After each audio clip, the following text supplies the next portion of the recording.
go. We're live.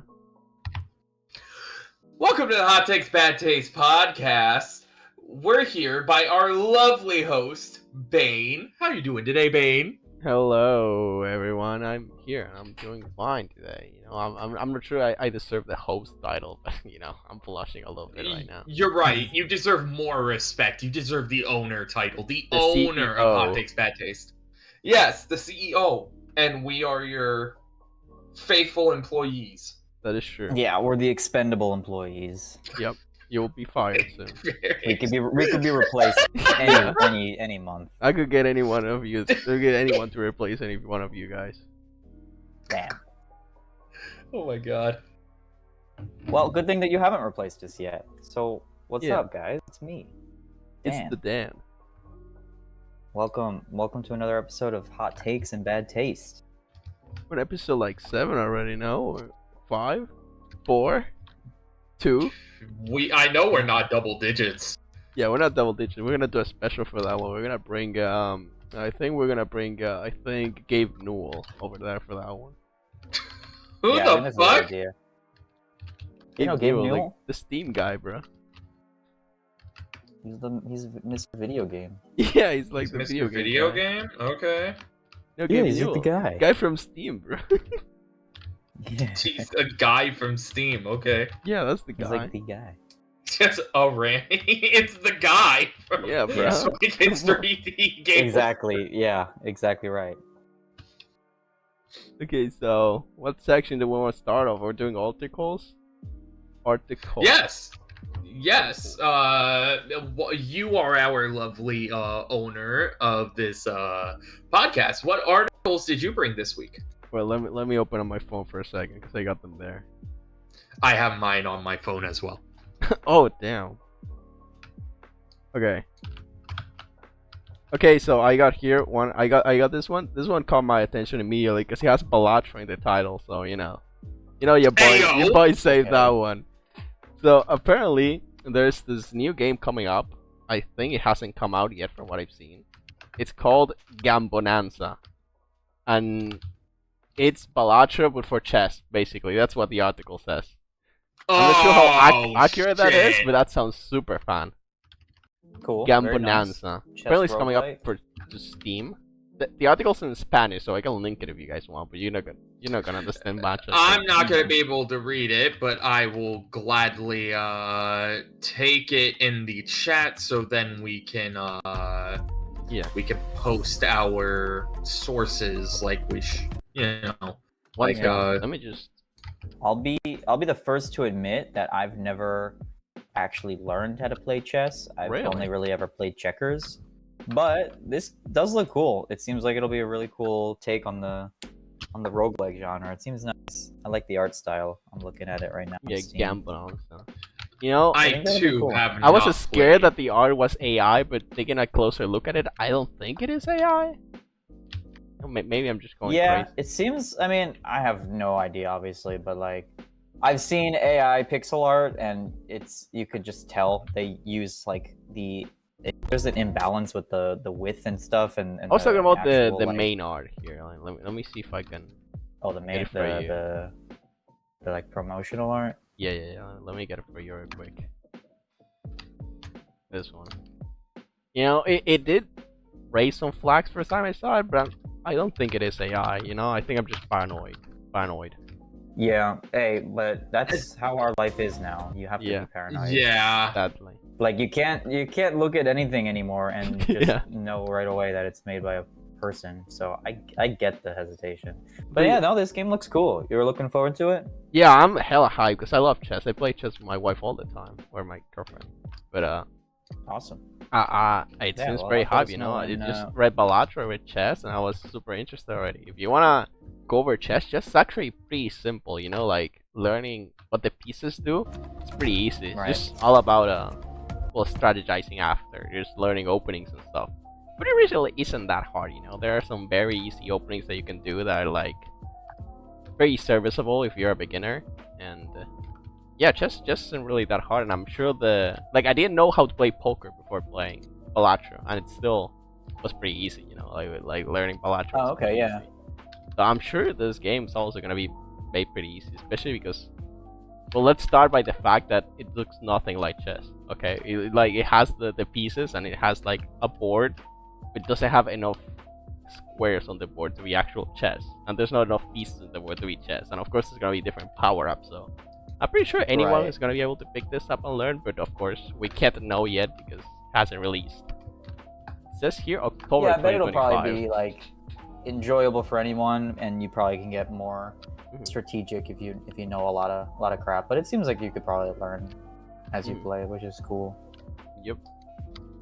I think that's what matters. Is it could get those who are unaware into it, because like the Outlast Trials, their very first their second minigame, their very first minigame was arm wrestling, but in the waiting room you have access to two mini games. One of them is arm wrestling, and then they eventually took away the second arm wrestling table and gave us chess.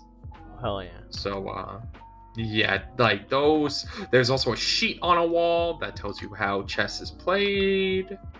So there's a sheet. Well, that makes sense.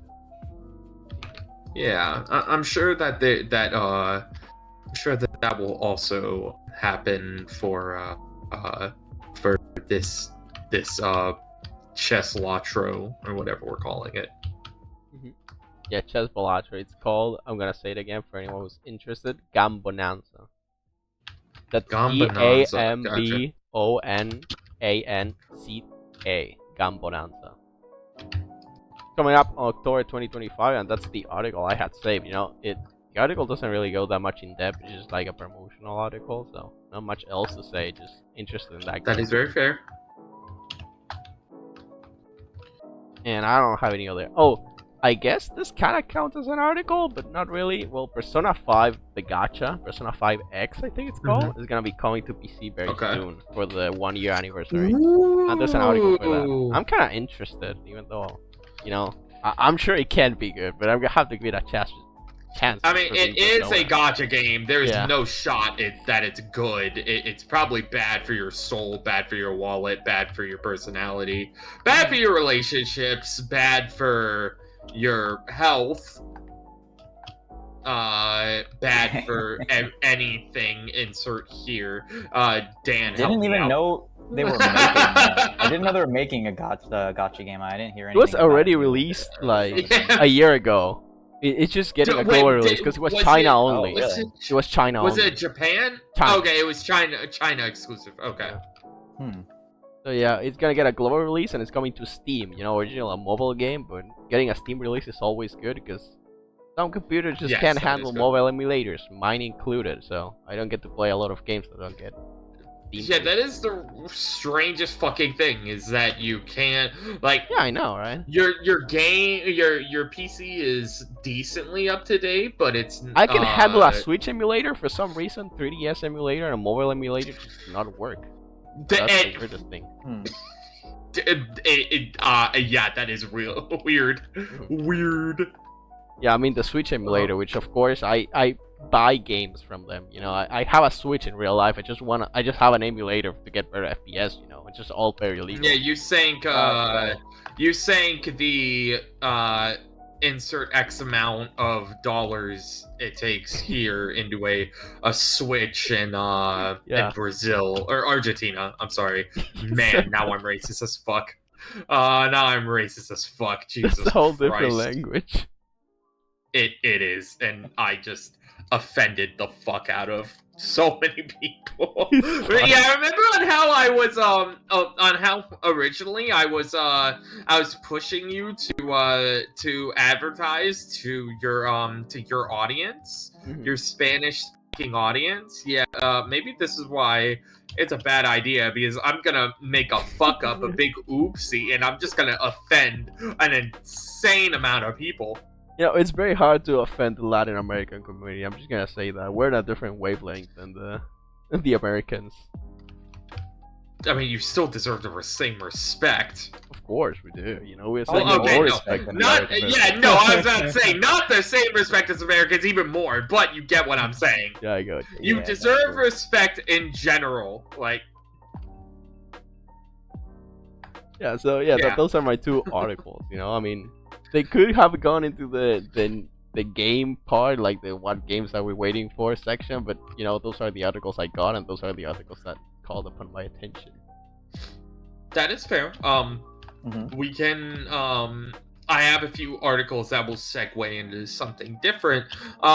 So Dan, what articles do you have this time? Yeah, I have one this week about a game I've been playing lately. It finally came out in open beta. The Bazaar. The Bazaar. It's auto battler that's free to play, and oh, you got me a free to play. Very, I don't know, very similar. Like think a combination of like Hearthstone and like Slay the Spire and like TFT, I guess is how I would put it.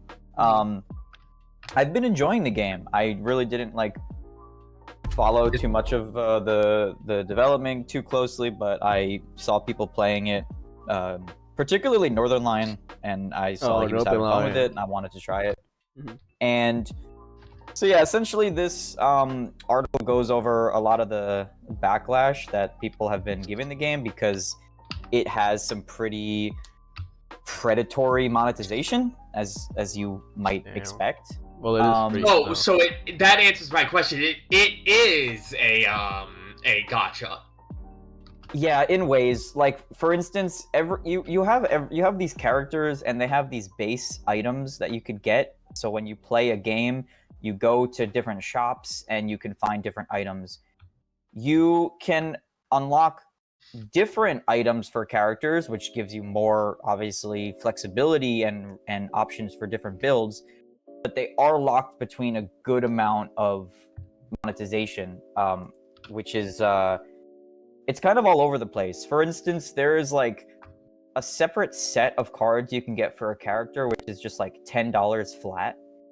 Yeah. And even if they're cool, like, I mean, yeah, like there's just no way to get them for free now. And so even if you wanted to try it, I think the problem that I'll probably face with this game is eventually,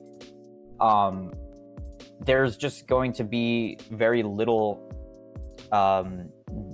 variance between my runs. A lot of the runs are using the same builds, and I just have to sort of play that. And I'm still enjoying the game because I'm still pretty new at it, but I think a lot of people are going to be getting burnt out because there's really not a lot of variance. All the other characters to purchase and subsequently all of their different items, it's all locked behind the payment, and there's also a battle pass. So there's no way to get it for free at all? So no, you can't get them for free at all. You start with one character whose name is Vanessa.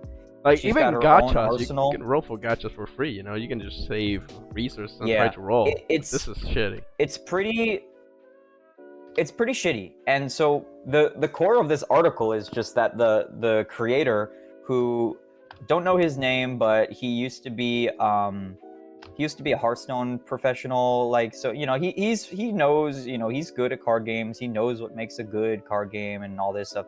And they've made something that's pretty cool. But he came back and sort of said that any sort of feedback and disappointment is dishonest, and that the studio won't back down from their monetization. So it seems like they're really not going to be giving a shit about the fan backlash. That's a very bad idea overall, you know. Yeah, people are just not going to want to play your shit. It doesn't seem like it's going to bode well. It seems like people are getting pretty fed up with it. And like I said, I'm pretty new to the game, so I'm enjoying it, but at the same time, there's going to be a point where it's going to get old, and the only way currently to get like the premium currency is to use ranked tickets, and you have to get a certain amount of wins in your run to get a chest. And then in the chest, you can get like a special skin for the cards, and also a small amount of the gems. But like, I'm talking small. Like, if a character is like 900, you might get like 45 per We're chest. talking like Fate Grand Order levels so small. Yeah, like it's really bad. Now, granted, you can get lucky and you could get like 100 or 500, but it's really, really, really, really just low odds. So that's the main part of the article, is just that, like, yeah, there's a lot of new things in the game that are going to be locked behind a pass, locked behind a flat payment, and that there's really no plans to ever change that. And I think it's also appropriate to share that I don't even really know how to put this, but the game, I think, initially was going to be some sort of like blockchain NFT shit. Oh god, like, it's a red flag for sure. It is. And that's I would the biggest red flag I think I've heard this entire time. It's pretty crazy. And so, like, knowing that, and like knowing the creators just sort of being, you know, I don't know, stubborn or standoffish and not really willing to listen to the fans, it's definitely got a sour taste. I think the game is still fine, but like, yeah, it's not like a game where I am excited to hear what's coming next. I don't really have that attachment to the devs and the team because I've sort of seen how they respond to the they feedback. don't give a shit, yeah. And but yeah, like there's like weird remnants about it, like of it being like a blockchain game, where like when you open a chest, you get a skin for a card. So like, I don't know, let's say it's like a sailboat card and the waves in the card will be animated or whatever. Like, okay, like that looks fine. But like every skin that you get, it comes with like a certificate of authenticity, like the number, it comes with the date that you unlocked it. Good. And so there's definitely these lingering... That's an NFT! Yeah, exactly. If I've ever heard one. Exactly. There are these remnants of like, hey, so you probably are supposed to be able to like trade these, or maybe, God forbid, even like sell them. And it's definitely, it's a gray area for sure. The game is cool, but a lot of things surrounding the game, including the developer's viewpoint on feedback and just like the general vibe of the game, it's definitely off. So I thought that was interesting to bring to the table. Like, it's a cool game and it's fun, but yeah, it's got its flaws, and I don't really know how well it's going to hold up if they don't make some changes to the monetization. So I don't know. We'll see what happens. But I've been enjoying it, and I'm happy knowing that I'll never spend any money on it. But you know, I could only play it for so long because there's really not going to be too much variance. So look, okay, I need to cut you off here because it sounds like that there's plenty of variance. You got the $5 option or the $50 option. Yeah. Take your pick. Exactly. I've been in this situation. Okay.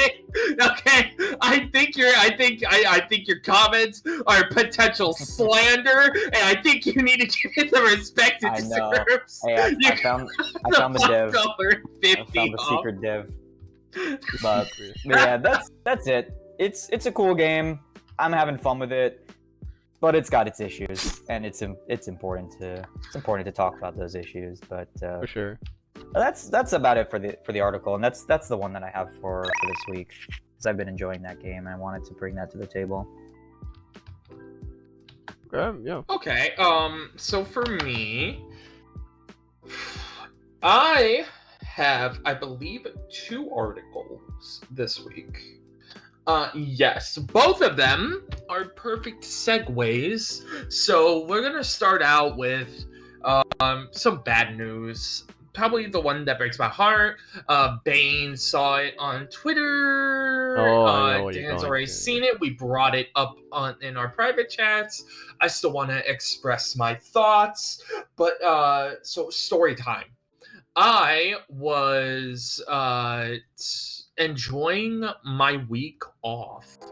I took a vacation and decided to grind out Monster Hunter Wilds the week after it was released. We will get into my thoughts on Monster Hunter Wilds when we get to it. No spoilers there. But my brother texts me saying Saw 11 has been canceled. And I woke him up at it again. Eyebrow. It made me raise an eyebrow, huh? And I said, do you have the source? Because if it's just one of those fucking Facebook pages that just spread random shit, then it's then you know what, I don't know if it's reliable. However, this website, I still don't know if it's reliable. Where I found this is my brother told me it was that he saw like that everyone was talking about it on Reddit, and that the Reddit thread got posted onto Twitter and Facebook. And now I found this article on a website called Gizmodo. I am going to copy and paste it. It is important to keep in mind that originally this movie was supposed to premiere back in last year, actually, and then it got pushed back a year. But this article opens up with the latest entry in the Lionsgate horror franchise was supposed to finally hit theaters in September. When Saw X hit theaters in 2023, it was actually a refreshing departure for the James Wan and Lee Winnell created series. James Wan. Oh. W-A-N. Okay. Rather than propelling things forward, it was an interquel set between the first two films. That gave it a chance to explore Saw's most compelling character, Tobin Bell's John Kramer, who is dead in the franchise's current continuity. It earned critical praise and was a box office hit, but now it seems that wasn't enough to invigorate the 21-year-old horror series, because the planned Saw 11 was allegedly not moving forward. Bloody Disgusting, which is a website that is very credible, and I believe we have credited them before. And frankly, I probably should have found the Bloody Disgusting article, because there was no way Bloody Disgusting didn't do an article about this. But instead, we get Gizmodo. No offense to Gizmodo. Bloody Disgusting got the scoop, reporting that a source it told it Saw 11 is totally dead and has been for almost a year. This is surprising, considering while Saw 11 did see its planned release date move, it was most recently set for September 2025. Bell had recently spoken in an interview as late last year, telling the LA Times he was excited to explore more of Kramer's world. Part 11 was supposed to bring back director Kevin Grart.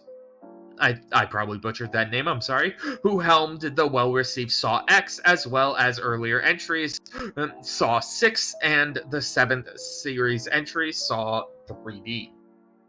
According to Bloody Disgusting's unnamed source, everything went sideways in January 2024. The producers all started arguing, and Lionsgate didn't have anyone way after January 2024. I thought it did.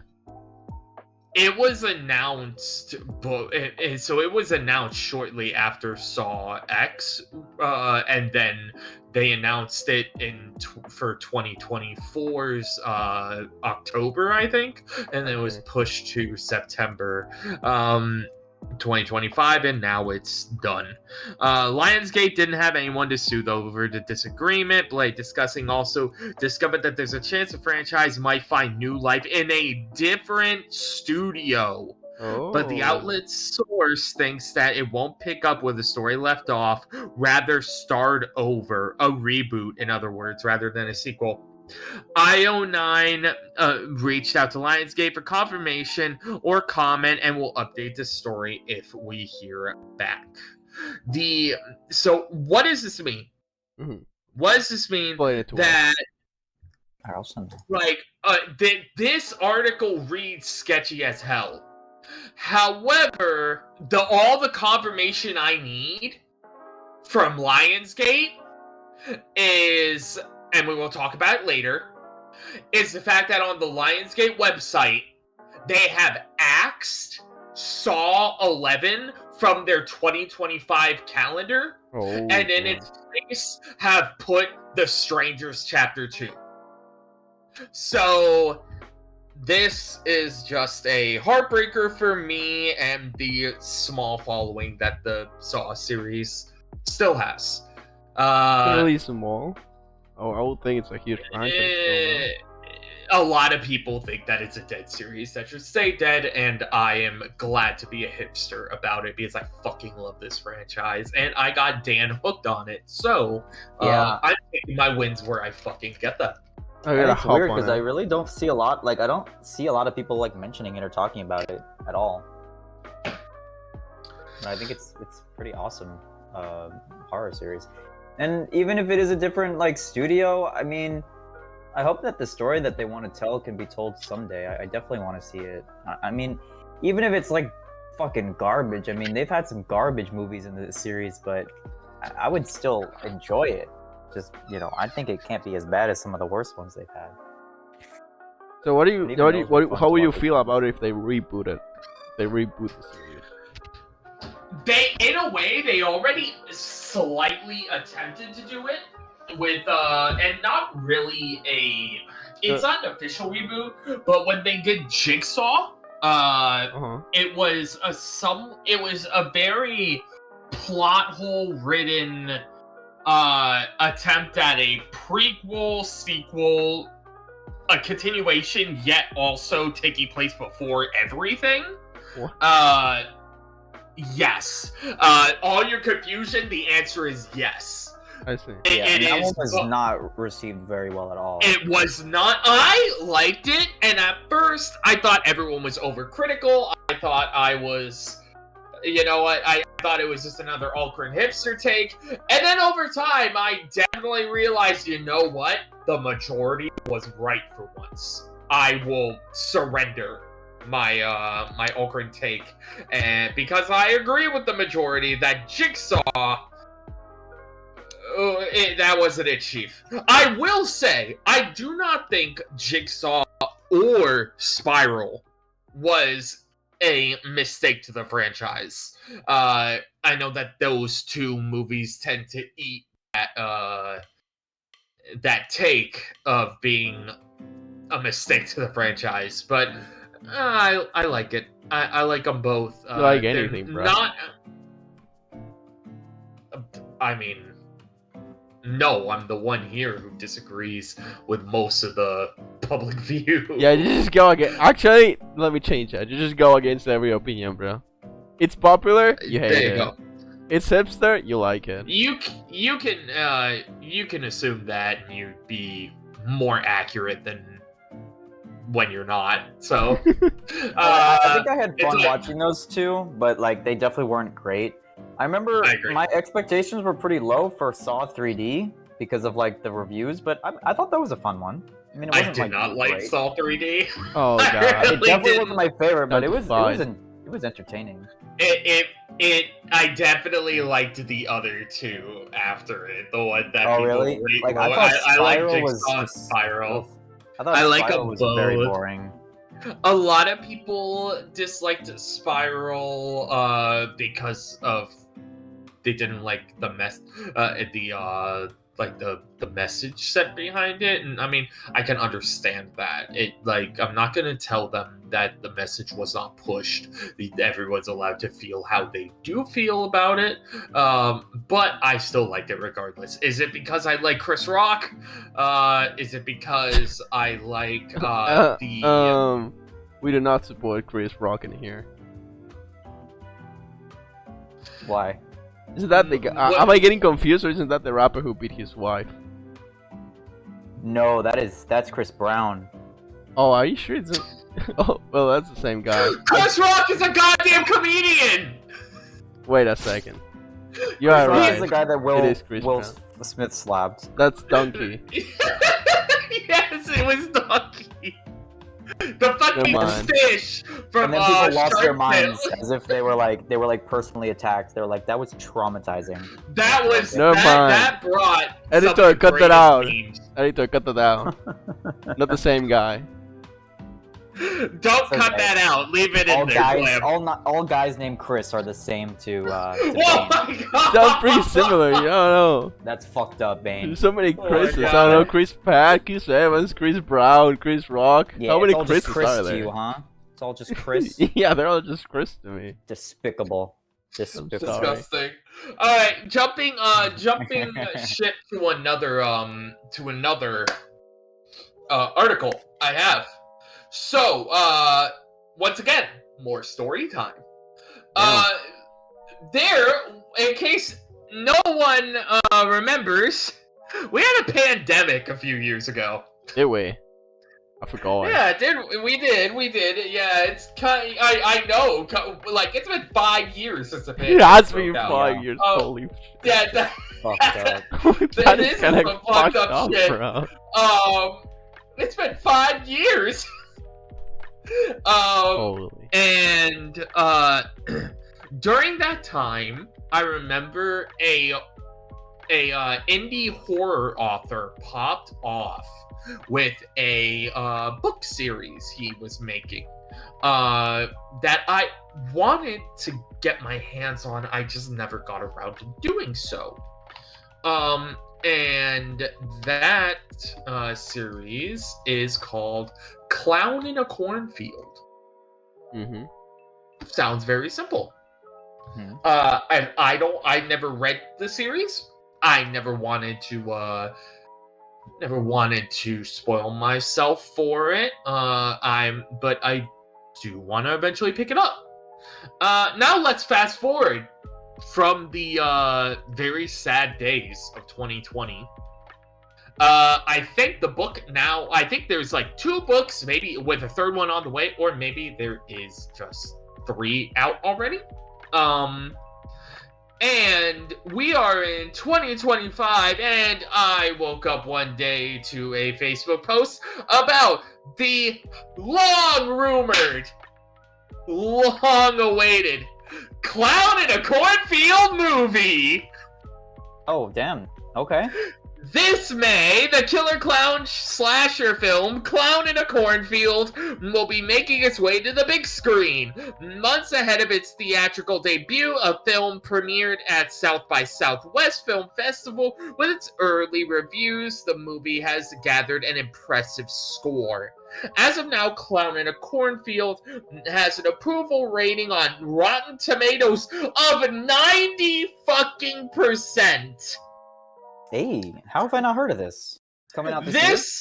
Yes, this score is higher than all 3 installments of the Terrifier trilogy.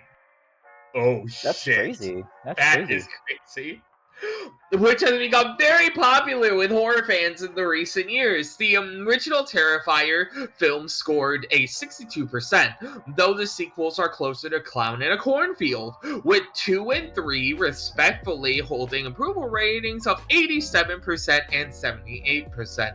With Clown in a Cornfield, critics appear to appreciate how the film manages to pull off serving as a fun homage to classic slasher flicks, while humorously providing a critique on the current landscape of today's culture. There's something to be said about how upfront and forward filmmakers are here, as they tap into a specific kind of experience that drew moviegoers into the theater back in the days of Friday the 13th and A Nightmare on Elm Street. Awards Watch critic Kevin L. Lee said of the film. The rest of the article you can read for yourself.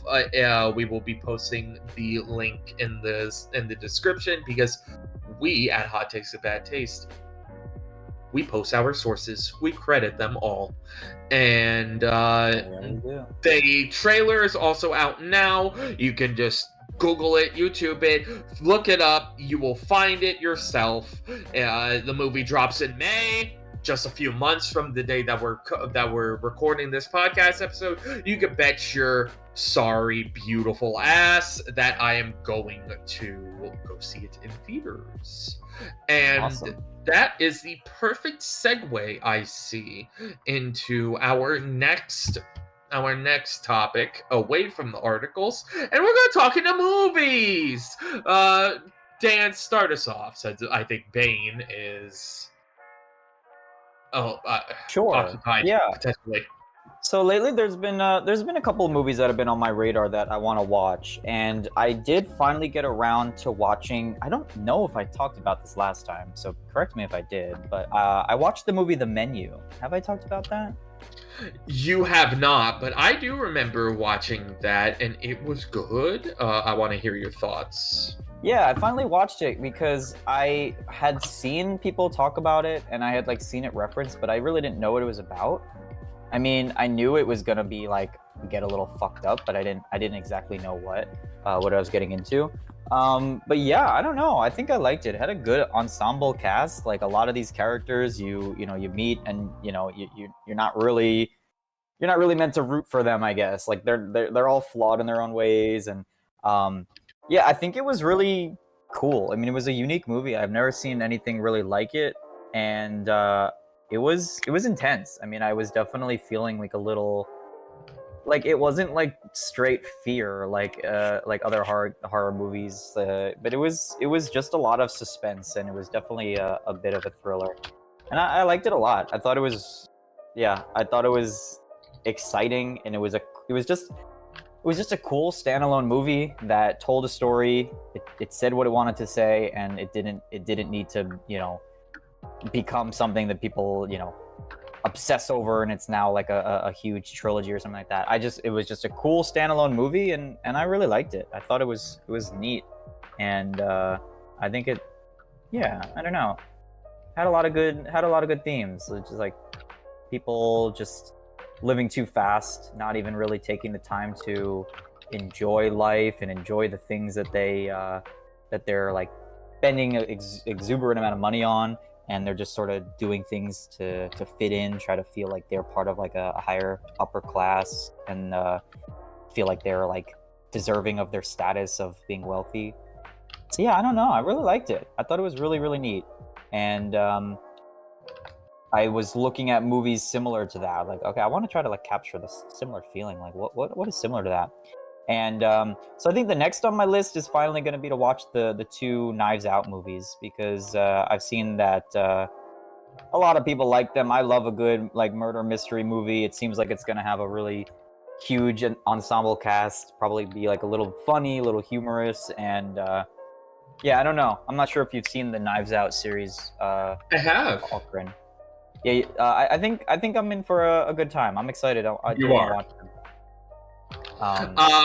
Yeah. Oh yeah, that's right. They did have a sequel. I remember them doing the first one, and then a fuck, what was after it? I remember them doing I'm trying to think of what it's called. It's not a sequel. The TV show series. Oh, they made a TV series? Yeah, it was like it was supposed to be. I think it's set in the same universe. It's like something a Knives Out story, but Oh, interesting. I didn't know about that.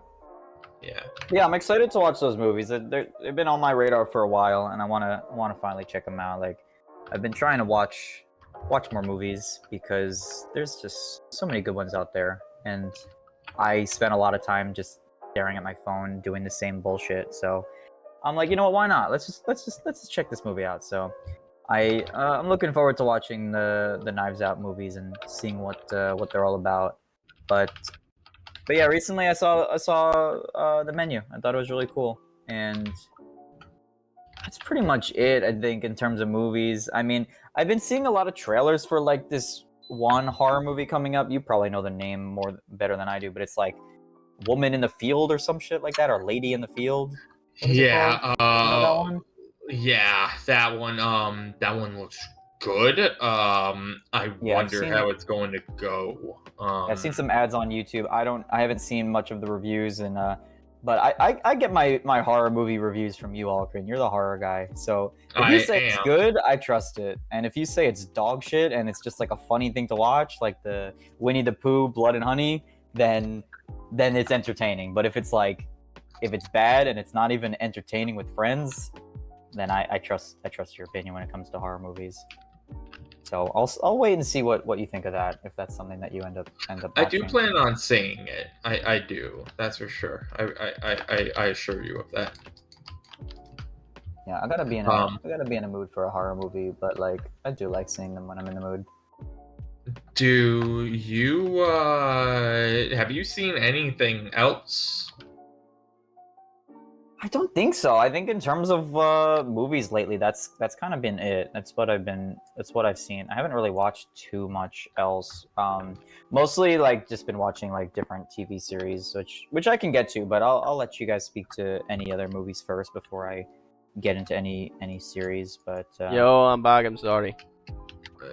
There you are. You came summoned. back at just the right time. I You did. were fine. Are we segueing into something else now? We segued into movies. Dan talked about how he saw the Menu recently. Isn't that a show though? yeah. No, Oh no, okay, yeah, man, then yeah, I would confuse it with the bear. Yeah, the Menu is the one with the.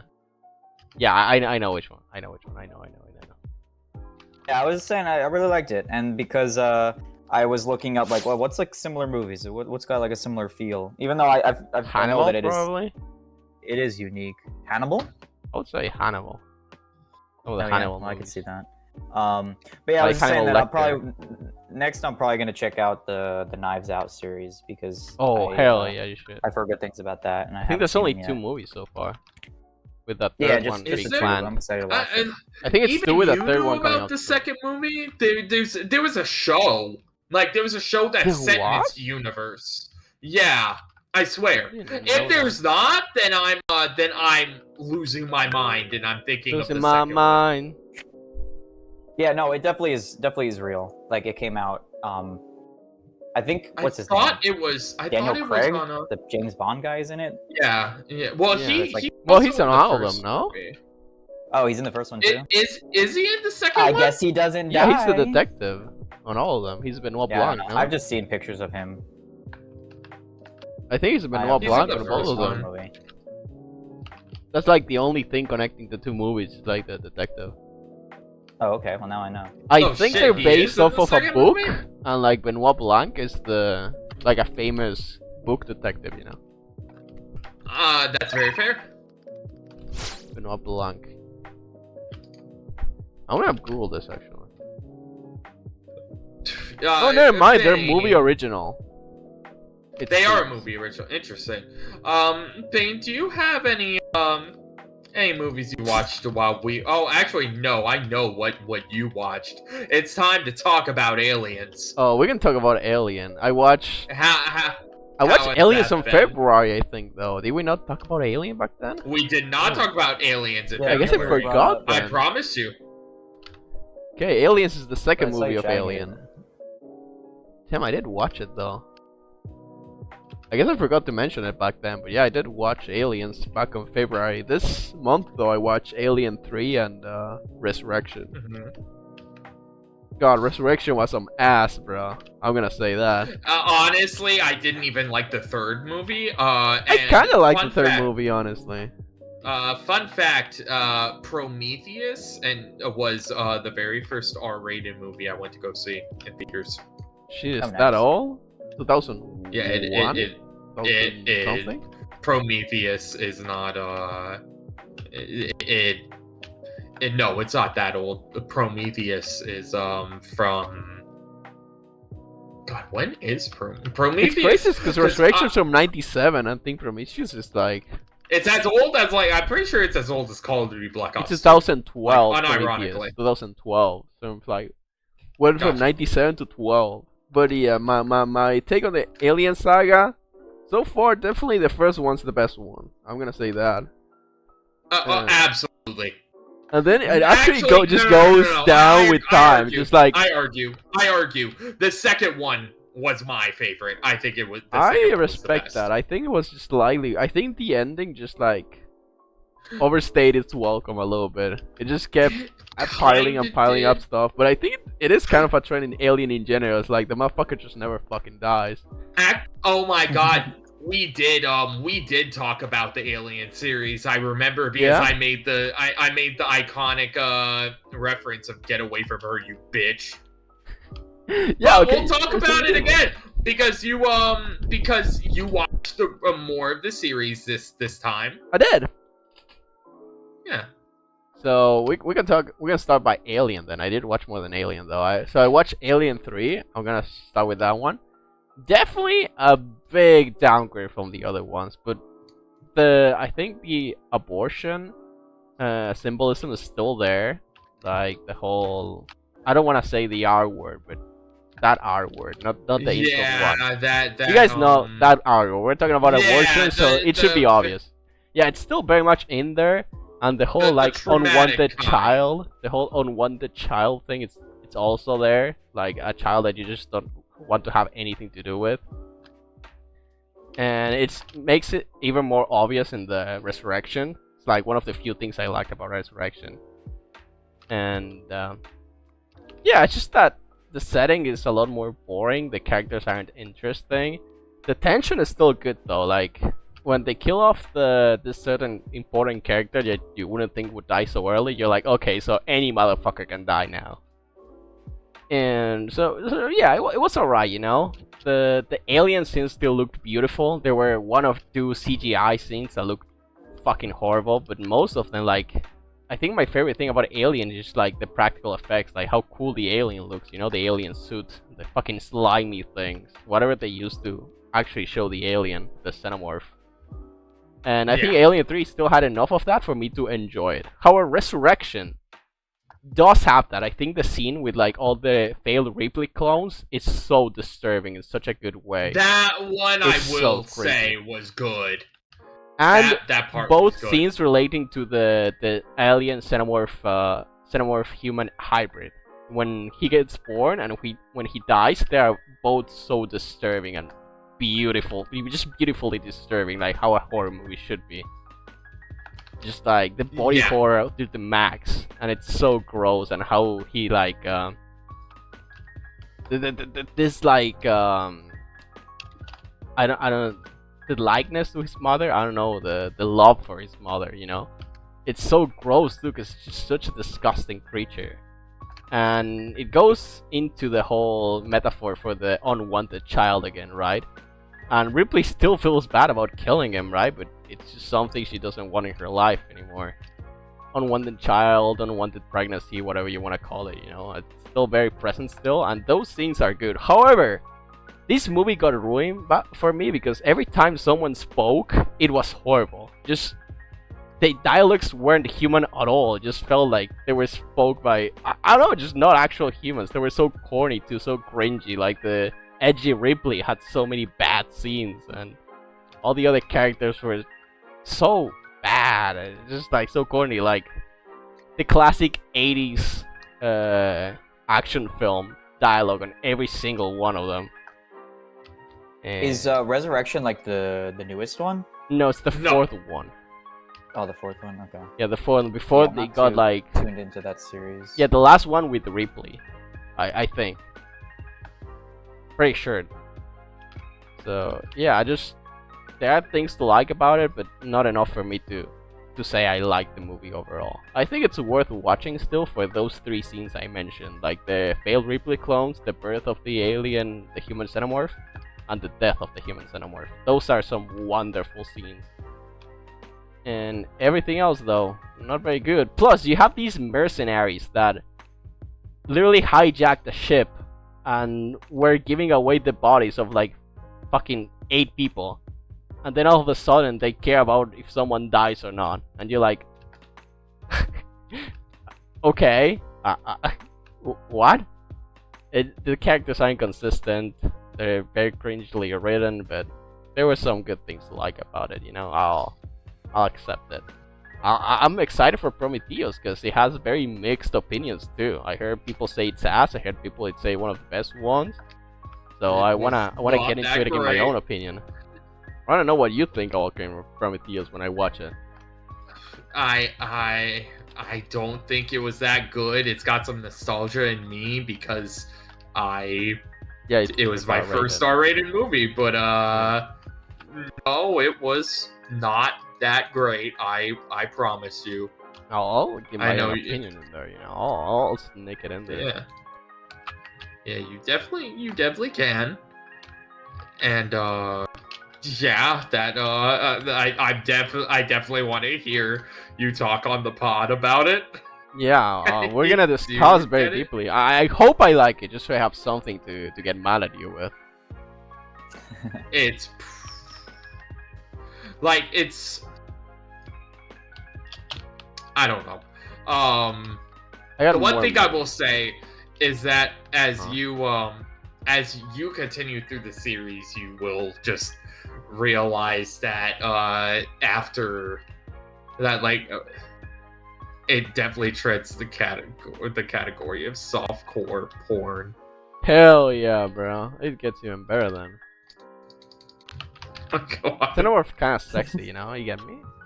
Any truth you and the rest of the Dead by Daylight community need to, like, chill the fuck out. Oh my God. You don't get it, bro. Yeah, that seems to be a common sentiment that the xenomorph is sexy. It's kind of sexy. People know what they like. I say good for them. Yeah. You know, I see that appeal. Honestly, what are you guys thinking? Okay, so I'll speed run through the other ones, unless you guys have something to say about them. So, Spy Kids 2. Dude, Spy Kids gets too much hate just because the CGI is bad. I think the CGI being bad is actually just adds to it. You know, it gives it more soul. You know, if it looked good, it would be bad. Am I crazy for saying this? Is this a hot take? No, I think I agree with you. Like, it is very much a product of its time, and like, if it was any better, it wouldn't have that nostalgia. Like, it's like, no, like that. It came out when it came out. It's gonna look shitty. That's what makes it so good. It's also just like the script is nothing to write home about. It's just like the script is awful. It's just nostalgia. Pure nostalgic. It's just like this is so the 2000s. You know, every line of dialogue, every like quirky thing, you're like, this is so the 2000s. And staying on Spy Kids, like spider scorpion monsters. Yeah, like he just fights with this weird Brachiosaurus. Is very iconic. So yeah, Spy Kids 2. I like it. I think a little less than the first one. I'm gonna say a little less than the first one. There were some like rough parts, some boring parts, and Game Over is the third one. I was gonna get into this one. Yeah, I was gonna go because I watched third one, bro. I didn't give it 5 stars just because I knew it wouldn't be genuine.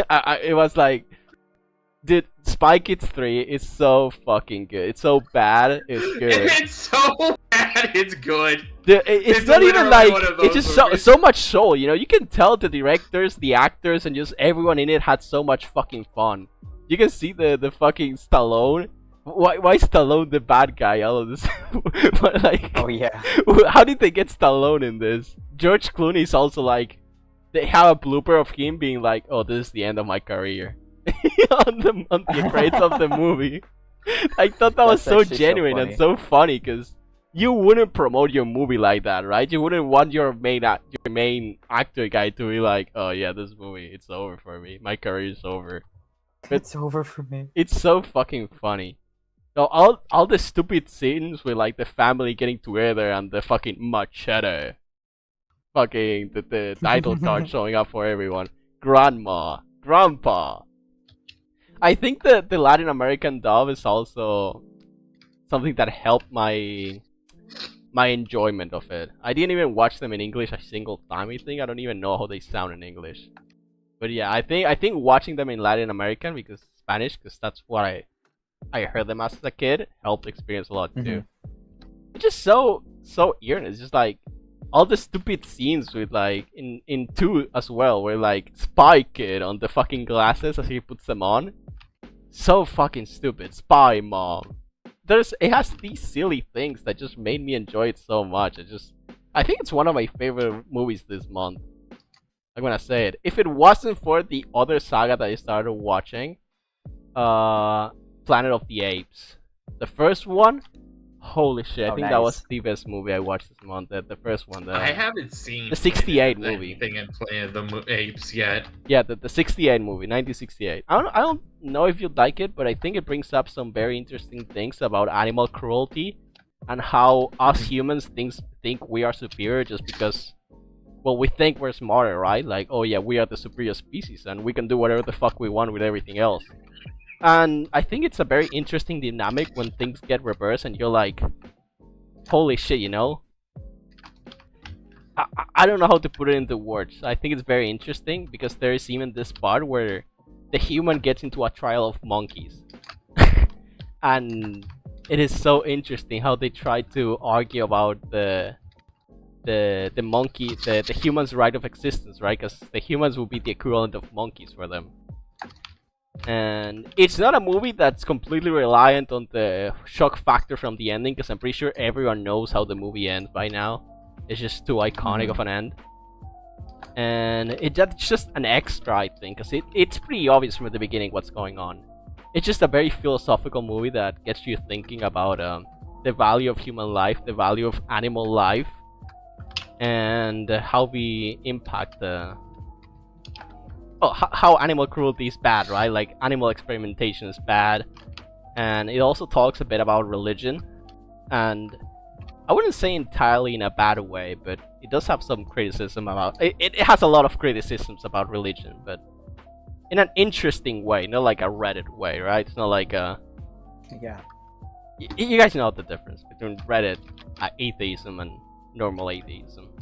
The movie was really fucking good, and I'm looking forward to the next one. I think it was Beneath the Planet of the Apes. I think it's the next one. I'm gonna be watching it soon. Nice, yeah. I'm curious to see what you think. 'Cause I've seen the first one many years ago, but I haven't seen the rest of the series. I know it's like still going on now, and yeah, because there was this like mini reboot with like Rise of the Planet of the Apes, because it's a completely different thing. It doesn't follow the story. I'm pretty sure it's a prequel. I'm not sure if it's a canonical prequel to the other movies, but I think it tries to be a prequel. Like, when it comes to that, like, I loved the original trilogy of Jurassic Park. Like, that's one of my favorite franchises. It's just so iconic. And I think there's good moments from the new Jurassic World? New series, like Jurassic World. I mean, I think Jurassic World, like the first one, was actually pretty cool. I really just don't like the way that the series is going now. It's just really crazy. And look, maybe this sounds fucking like pathetic, and it probably is, but like I saw the newest one, like Dominion, where they brought back like the original actors or whatever. Jeff Goldblum was back, and like, yeah, you know, the nostalgia. I couldn't fucking handle it. Like, I swear to God, I was watching it on a plane, and I straight up, like, I just skipped any scene where there was just like no dinosaurs. It was just not it was just not interesting to me. Now look, I don't think that's not fair. That's not like the right way to do it. But dude, if you're bored, you can just skip through it. You know, we're not like paid critics, right? We can give our opinion, like, oh yeah, slow for me, and I really like the series, and it's like, yeah, look, it's fine, but like, I like the dinosaurs. I like the action. I don't really care about the fucking subplot of people and cloning people. It's just fucking weird. Cloning people? What the fuck? They're cloning people in that one. No, it's just weird. The Jurassic World series is just taking such a... I think Jurassic Park makes some very interesting points about science and the limit of science and the things we can and shouldn't do. But there is a good balance between it, because, you know, if you don't think too hard about it, there's still some very cool fucking dinosaurs, and that's like the main plot of the movie. But if you start thinking about it, it's subtle. I think that's the most important part. It is subtle with its line of thinking, you know. It has some very interesting scenes, but if you just watch it for the dinosaurs, you can still enjoy it. I think Jurassic World just takes itself a bit too seriously, and it fails at it, because it doesn't... From the movies I've watched, right, because I haven't watched Dominion, I think the points it tries to make are just inferior in the way they're presented compared to the original movies, and also don't bring anything new to the discussion. Yeah, I just find, like, it's what you said about with Alien, like, the dialogue is just cheesy. Like, it's just, I can't find myself, like, I don't care about these characters, because ultimately it's just cheesy, and it's like, I don't really care. Like, why do I care about you guys? And I felt similarly when I was watching Godzilla vs Kong. Like this, a lot of the dialogue in that movie, it's just slow, and Yeah. I think other people had that. I think American experience Godzilla when it came movies out. are just the MonsterVerse just fails completely at being what the original wants to be. I think they there just is good They don't cheesy quite grab it. and bad cheesy. Like you have bad cheesy like Alien Resurrection and Dominion Jurassic World, and then you have good cheesy like Spy Kids. You know, when the movie isn't taking itself too seriously, you can be a little cheesy. It's fucking funny. It's great. Yeah, but, absolutely. There is definitely a difference. Yeah. And if it is like just having a good laugh with itself, that's fine. But it just feels like it's trying too hard to be just like to. I don't know. I don't know. Maybe I'm just a Chris Pratt hater. I don't know. But you probably are. I probably am. I just not really a big fan of him in the movie. I thought that was Shia LaBeouf. No, Chris Pratt's No, that's definitely Chris Jurassic Pratt. World. It's Chris Pratt. Everything is Chris Pratt, bro. Everything he is, he's Mario too. But it's such a tired trope. Like with him, it's like, he's the down to earth gruffy guy. He works with the dinosaurs and he cares about them. And then the woman that he's like his love interest is like, she's methodical. She's just working for this enterprise. She doesn't really value anything. She just cares about the profits. And then I don't know. I'm overly jaded, but a lot of the dialogue in that movie was just a little hard. It felt like a little forced, but they're fun. I mean, they're fun movies. I think Jurassic World 1 and 2 were solid. Dominion's 3 or 4? Fine. Oh shit! Is there actually 4? I thought Dominion was 3. I don't know. I think it is 3.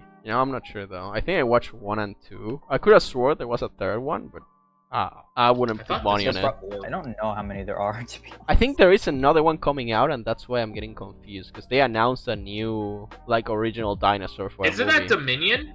Is it Dominion though? Dominion was 2022, so that was the newest one. Yeah, no way. I think I heard about a new one. I'm pretty sure it was recently that I read about they're making a new dinosaur for the next movie.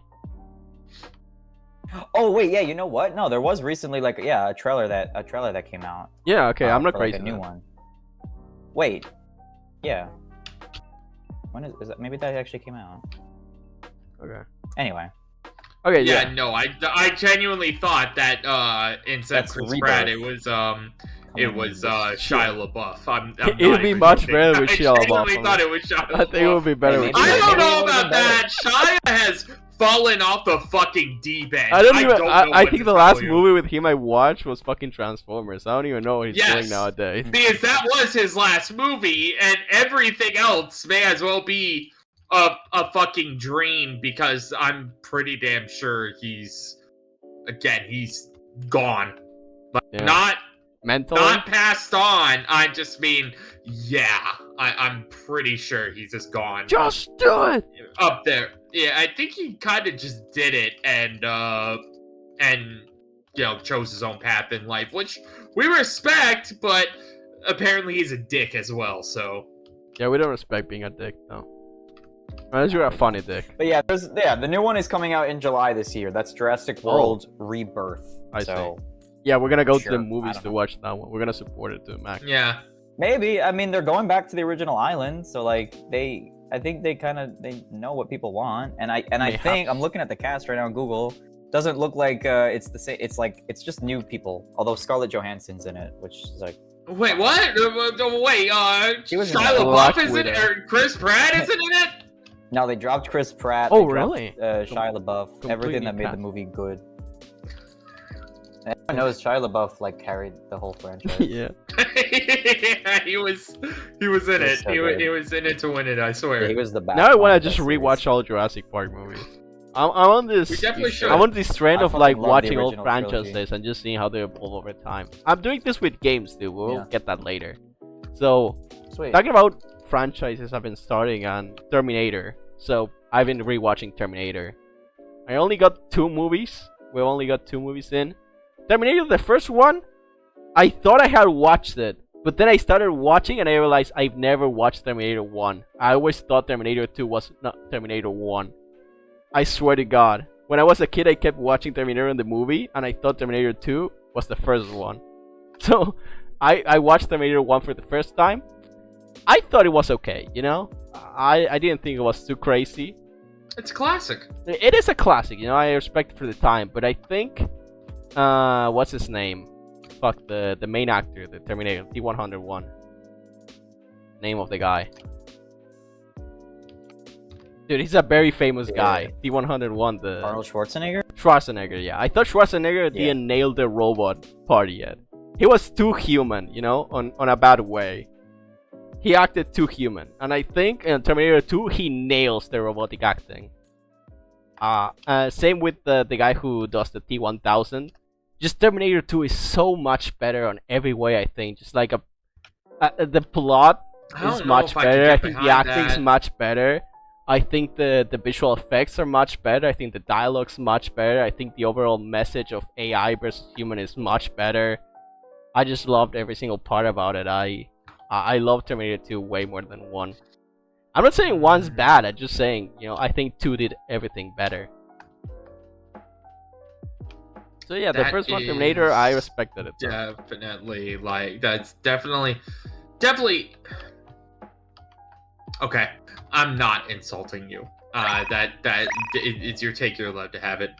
We all, God knows, with our podcast, that's kind of our gimmick. But no, I definitely. Oh man, I died. Round 20. But I definitely can't get behind it. I can't get behind it. I think the first one was good. The second I think the first one's good. I'm sorry, I mixed that up. The second one was good. The first one was definitely, you know. I think you like the first one better because it's more for I may be just going crazy here, but I think the first one's way more of a horror movie / slasher. I think the first one feels a lot more like that thing where you got the assassin on your toes constantly and you have no way to defend yourself. You know, like every time they shoot the T-101, it's like nothing fucking happens. You know, you may as well just do nothing, and that'd be better. And the way he just keeps getting back up at the end, it is a very much horror-y kind of movie. I think the second one leans more into the action and pays more attention to the plot, I would say. Which is fair, even though, like, it's not... I don't even think Terminator was ever meant to be horror. It's more I don't think it is meant to be horror, but I think it is way... It's always been action, but, like, could you label the first one as thriller? I think it is, because, you know, you got the assassin going after you constantly, and it makes it very obvious that you cannot hide in the police for them. There is no safe zone. You just gotta keep running from it. Like, sure, the police part is like kind of action scene, but I feel like a lot of horror movies just mix action in there too, because it feels bad to have just like a completely helpless protagonist. I would think, at least for the overall public. I don't think it's a bad thing, but you know, people like when the guys are able to fight back at least a little bit. And that is fair. Yeah, I think the first Terminator movie definitely could count as a horror.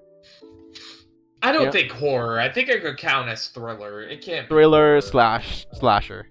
I would say it is kind of like a slasher. Like compare Terminator 1 to like Friday the 13th or like the first Jason movie, Scream. I don't think they're relatable. I think it's way too action focused. Because every time the Terminator shows up and there's a person next to him, you know he's gonna get killed brutally.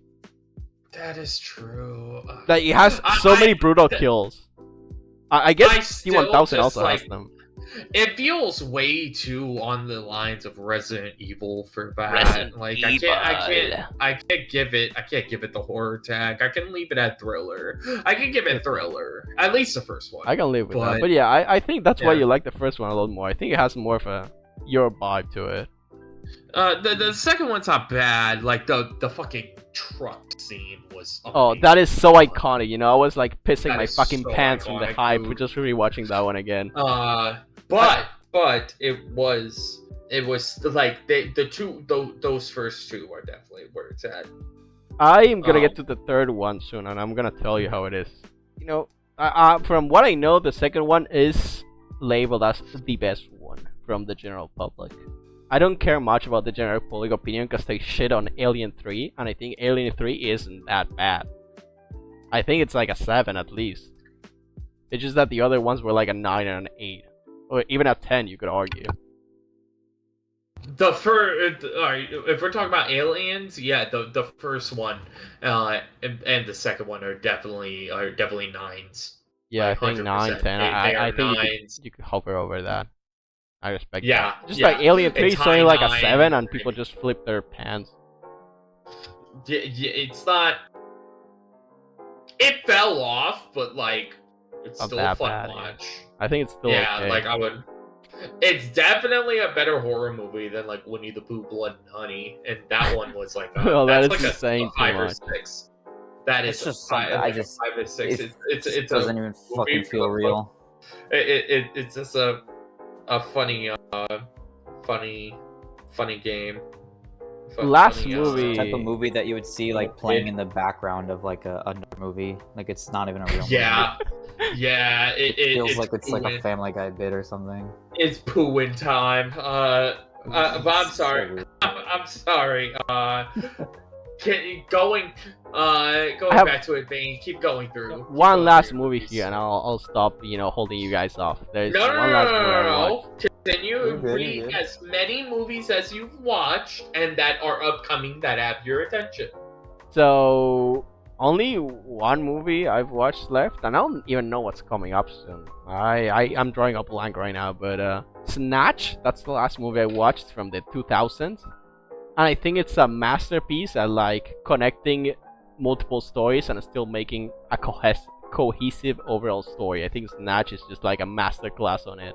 You can learn so many things about filmmaking from that movie because it handles so many different plots and it still has them intersect at different times and at a satisfactory way. That is amazing. It's on the level of Pulp Fiction, I'd even say, of like mixing stories. And I love Snatch. It's called Snatch? Yeah, Snatch. It's about it starts with a robbery of a diamond, and then the rest of the movie is like trying to sell off the diamond or trying to steal the diamond again, or like trying to kill the guy that has the diamond. And there are like I think 5 or 6 different storylines going all at the same time, but they're all connected to the diamond. So and that's how they keep encountering each other constantly. And I couldn't recommend more. I think that was my second favorite after Planet of the Apes. So yeah, please, if there's one movie that you should watch from this, I think it's Snatch. I think it's the best one too, because it's not tied to like a franchise. You just Snatch the movie from the 2000s.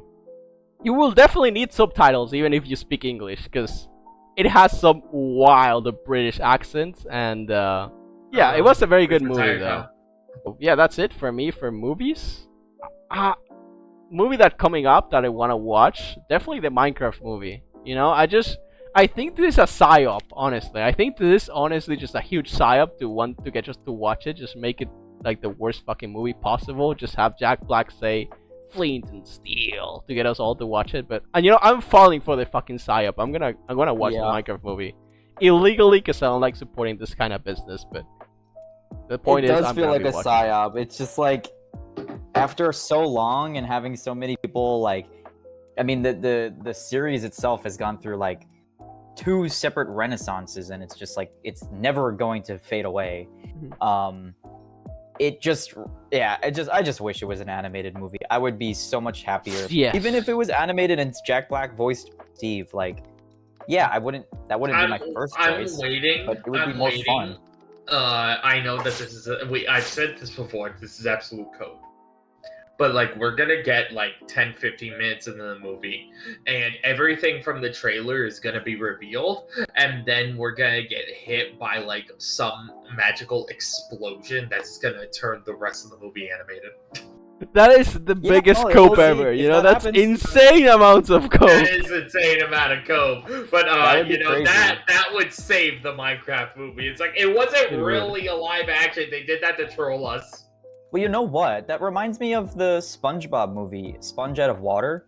Like in the trailers, they only showed the live action stuff, and yet I swear to you, that was like maybe the last 10 or 15 minutes of the movie, and like the rest of the movie is just like a gorgeous, awesome animated SpongeBob movie that you would want.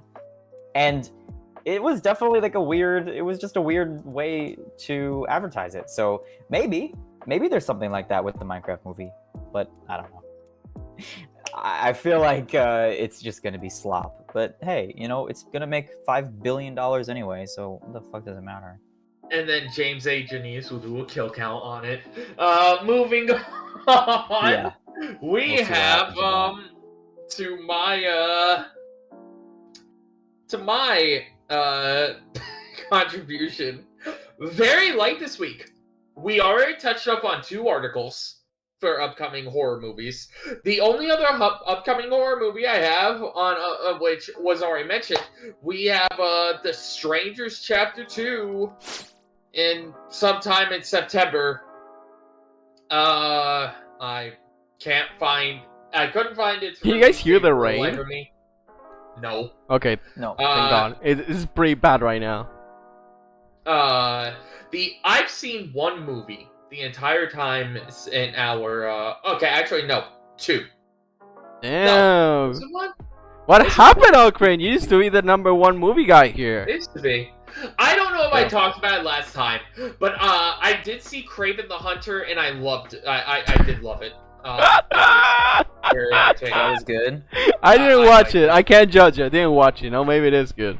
A lot of people disliked it, but I don't know shit about Kraven. You gotta go against the wave, bro. As a character. I love Kraven as a character too. I have a quick anecdote about that. When I was in the theaters, my girlfriend and I were watching Smile 2, and we saw a trailer for that. And like I knew it was a Marvel movie, and I played a decent bit of Marvel Snap, and I was a Kazar player. He does. Kraven is in a Snap, right? I'm pretty sure. Yeah, he probably is. But like I was like, I like whispered to her. I was like, yo, oh shit, like I think this is Kazar. And they do have like, similarities. I was like, oh no, I'm wrong. I'm gonna just sit the fuck down. So Kraven the Hunter, the story behind him, for a quick rundown, is that he is he's the kind of person who has the belief of like life is all about the hunt. There's the predator. He likes to hunt. Yeah, it's literally Predator, bro. It's just the Predator in comic form. Yeah, and then his sights are now set on Spider-Man, and that's why he's a Spider-Man villain. How come he doesn't? How come Spider-Man doesn't show up in the movie though? Because it is a Sony movie, not a Marvel movie. I know. I'm just I'm doing a little bit of trolling here, bro. You're getting trolled. Yeah, I thought it was like a totally different thing. I was like, oh, that's kind of cool. Just like no, it is a Spider-Man villain, and it has one of the best. He's related to one of the best Spider-Man comics ever. Of course, I'm talking about Kraven the Last Hunt. That is a legendary comic run. I'm more of a sucker for the Venom comic runs, so I do like the yeah, he drew something though sometimes. Yeah, I love the Absolute Carnage Absolute Carnage. Yeah, Absolute Carnage, the one that involves the symbiote god. Kroll? Like, it's called Kroll, right? I think. I'm pretty sure it was. Yeah. Null, the symbiote god. Yeah, I love the King in Black. The King in Black is such a good run. Yeah, that one was good. That one was really good. I got it physical. Did I ever tell you? I got a physical copy of King in Black. The King in Black, is that part of Absolute Carnage, or is that no? It's its own is that thing, what Absolute Carnage leads into? It leads the King into in Black. Yeah. I mean, you can read it as its own thing. You don't need to read Absolute Carnage. I mean, most comics you can. I'm pretty sure. Like, because Absolute Carnage leads up into something, and I think it leads up into the King in Black. Yeah. I'm pretty sure it is the case. Yeah, yeah, back, I'm gonna open a window. Take your time. Actually, don't do that because of the rain. Never mind, it's too late. But I did see one movie that I absolutely recommend to everyone. Everyone watching, I recommend it to Bane, and I recommend it to Dan. Okay. It's a horror movie called The Monkey. Oh, from and the it is, Stephen King book, right? You would... okay. I think I've heard of it. It is only related to the it. Stephen King book by name. Oh, really? It is... The trailer came off as horror and terrifying. Then you sit down and watch the movie, and it is a goddamn comedy. Let me ask you. Yeah, I'm gonna how think do you like think that. electrocution through the human body works? Your heart stops, kinda. Okay, keep that in mind. Your So skin burns and shit. Yes, so if a pool gets electrified and you jump into it, what do you think happens? You will probably die. Yeah, die pretty quickly. How would you die? I'm pretty sure, like I said, you know, electricity runs through your body, your heart stops, you get burns on your skin. Wrong! You explode into a bunch of pieces like a mannequin, and then the main character catches your head.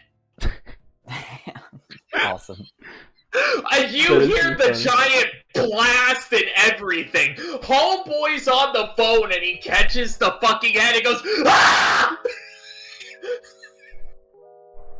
Yeah, that's the kind of movie we're dealing with.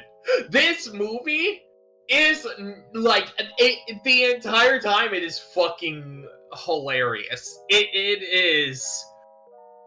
Oh man, it tries to have a serious tone, and I have not read the Stephen King book The Monkey. It could be a fucking comedy, but if it's a Stephen King novel, I'm willing to guess that it's more eerie and like scary. Whereas this movie had a little bit of unsettling things. However, the rest of it was just a fucking comedy. Like 2/3 of the movie, a good like 4/5 maybe, was comedy. The rest of it, like the rest of it, it's like I don't really want to be a dick, but it is forgettable because you know you're too busy laughing your ass off at the fact that like these people are dying in unrealistic ways. Kind of like Final Destination. Final Destination is, but like you know, it's how do I put this? The Monkey is Final Destination, and Final Destination, like, threw all seriousness out the window.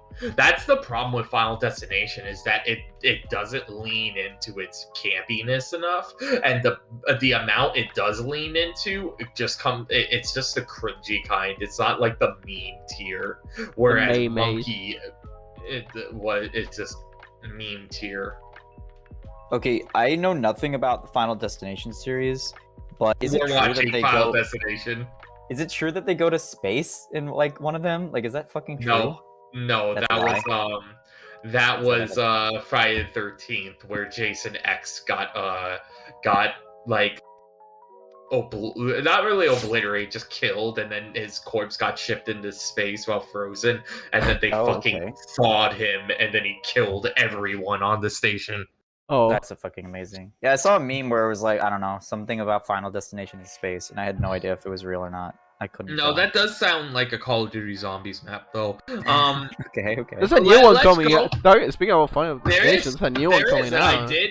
I did touch up on that last podcast. We got the trailer and everything. Sure, we did. Yeah. Yeah. I will be seeing it.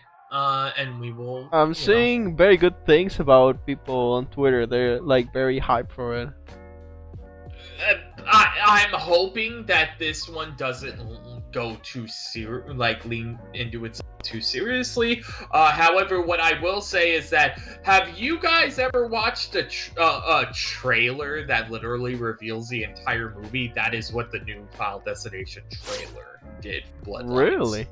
We kind of know literally everything that's fucking happening now. We know the plot. We know all the death scenes. There's like almost no reason to see the movie unless you want. I saw this teaser where there's glass that breaks and accidentally falls into the ice and it gets served into somebody's drink. Yeah, that was that's not a. Well, that's part of the whole last trailer. It was. Yeah, I just saw that part, just that snippet. It was pretty well directed. That snippet, I liked it a lot. But now we can segue into TV shows. Let's. I will start us off for this time because I am pretty. I'm pretty short on this. I'm currently watching. I'm going to mix anime and shows, and then Bane can do not Bane, but Dan can do the same, and then Bane can start with non-anime and then go into anime because I know the anime is gonna be a while.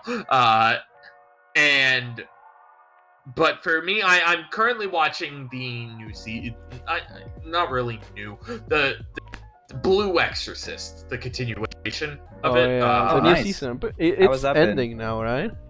Yeah, it's finally getting the ending animated. No, I mean, the current season is ending right now. No, it's only 12 episodes. I think so. I don't know if it's 24. Yeah. I doubt it's 24. It's probably 12. Originally, it was 24, and then the third season I think was 12, and now like the new season I think is also 12. Yeah, they're doing a lot of 12 episode seasons nowadays. I don't know if I'm a fan of that. It's just. I mean, in anime in general, now, it doesn't. It is kind of the norm. Anime in general doesn't give a fuck. Like it's been that way for a while. Like so many. It is a rarity that shows like Freerun exist where a show like it will exceed 12 episodes. Yeah, I mean, like, usually it gets divided into 2 cores, but rarity. it's still like a month to break or something, and then it comes back. That's not even the norm. The norm is just let's crunch everything into 12 seasons. That's not battle shonen. Well, like if it's not a battle shonen, you can assume that your anime series is 12 episodes. Like even Sakamoto Days only got 12 episodes, and so did Dandadan, but we're also getting the second season pretty soon again, so. Yeah, so it's basically like the same thing. Yeah, that's a second season. Yeah. It's not like a pause and then continue it later like they used to do The Walking Dead. It's like splitting it up into different seasons, which But that's how anime is these days. It's probably better for the animators, I'd say. It's just probably better for the animators, so I'm not that mad. But Alright then. But yes, I enjoyed Blue Exorcist. I'm still liking it so far. We will probably touch up on my thoughts of the finale when I do get to it. Now the manga isn't over though, so the finale is gonna be in for a while. The manga isn't over? It's still coming out monthly. I'm still reading it. Oh, okay. Well, I mean, I'm surprised that you are because on that. Yeah, it's shit, but I still read it. I still read mangas I don't like. Okay, yeah, sure, we'll go with that. Okay, watched. The Vitoras and I finished the Fruits Basket remake. Oh, how do you like it? Do you watch the original? All of it was great. I did not watch the original. Okay. All of it was great up until the final episode. When the curses broke. All the curses broke, and that was great.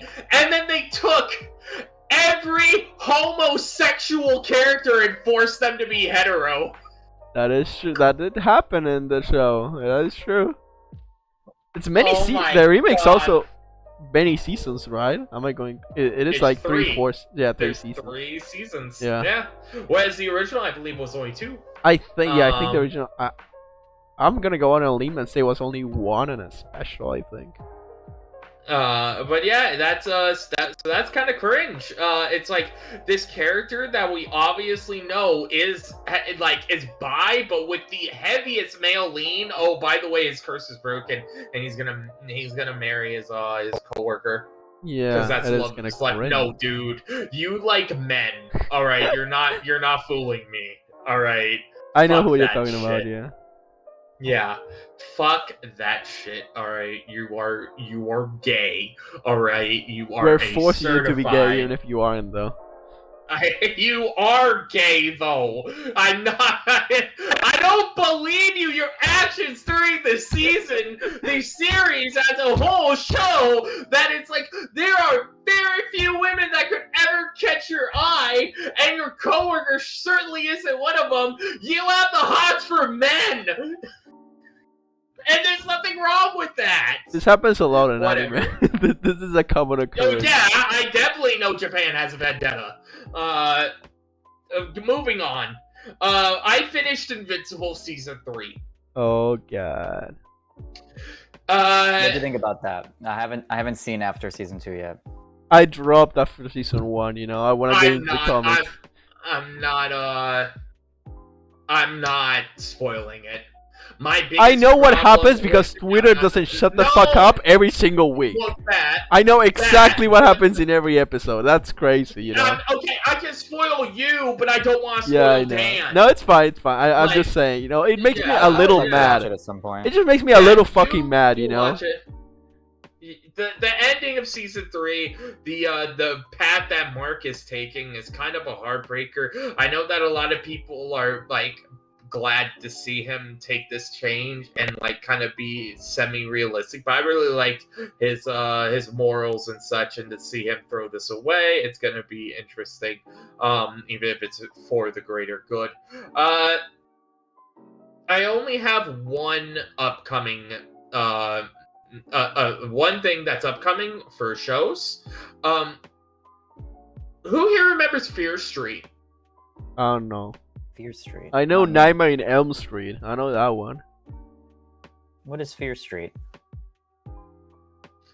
Fear Street was an R.L. Stine project series that Roaring the got Wikipedia. got a Netflix adaptation for a movie trilogy. And they did really well. And now fast forward so many years later, and we're getting a new Fear Street trilogy, starting off with Fear Street, the Prom Queen, on May 23rd, coming to Netflix. Even though I don't have Netflix, I'm going to watch it on Netflix. Uh-huh. Great! Yes, you will. Yes, you will. Yeah, I do that too Dan, sometimes. I'm passing... Yeah, absolutely. Dan, Passing it to me, my friend? I'm passing the baton to you. I am not a salty sea dog whatsoever. I haven't sailed the seas of my life. Take it from me. Yeah. All right. So What do we do with a drunken sailor? definitely gotta say, talked about it already, but season 2 wrapped up for Severance. Hell yeah. And yeah, I mean, it was a phenomenal ending for a season. I've read some people's takes, and like I could honestly agree. Like, if the series ended this way, it wouldn't be like the best thing in the world, but I would be cool with it. But the good thing is, we are getting a 3rd season. I'm very excited. There's a lot left on the table for the world to discuss, but there was a lot that was built in this season. We had a lot of progression, and there's definitely still a lot of things left on the table that I'm excited to see how they handle. I have no idea really what they're going to plan to tackle first in the next season, but I'm really excited. And I know that they said that the next season is not going to be as long of a wait between 1 and 2, which is great. So I'm looking forward to that. And I just can't recommend it enough. It was utterly phenomenal and just such a fun time to watch, and makes me feel so many emotions. It's such a great show. And yeah, I've said it before, but like I really just have never felt something this, this feeling of just like this mystery and wanting to figure out what is going on, like since I was watching Lost, and it's such a good feeling to capture when you're watching television. So you're convincing me. Really, really cool. Aside from Severance, I've also been following the third season of White Lotus, which is really cool so far. I'm enjoying it. It's basically every season is following a different group of people. It's a bunch of families, and you see them, and they're visiting this this sort of very high-end hotel resort called the White Lotus. And every season they're at a different place. So essentially, I think like the first one they're in Hawaii. I can't recall what the second one was, but the third season now they're in Thailand, and they're all at like a different White Lotus resort. And basically how the series goes is like it opens on kind of like the climax of the show, and it's not really a spoiler because you see it in the first minutes, but like there is there's going to be a death basically in every season, and it sort of shows you the leading build up to that death, and then it goes right into the action of meeting the characters, and then slowly their paths cross. It's just like really, really cool writing. That sounds really fucking cool, actually. I'm interested. Yeah, it's nice. I mean, it's just a great, it's just another great like sort of mystery and drama show where the writing just feels so real. Like these are people that like they're all really flawed. They're all like rich snobs that are at this resort, and they all just are bringing their own shit to the table, and having the families like cross paths and react with each other. It's just it's just really good writing. I find like it's not too like it's not too reliant on like being cliche, or feels like it's too much wrapped in like current events or like memes or anything like that. It's just good writing, and it's a fun time to watch. And this season in particular has been kind of crazy with some of the shit that they're showing this season. But is it over the season? It's cool, so I'm looking forward to that. That comes out on Sundays, so I'm gonna watch the new episode tonight.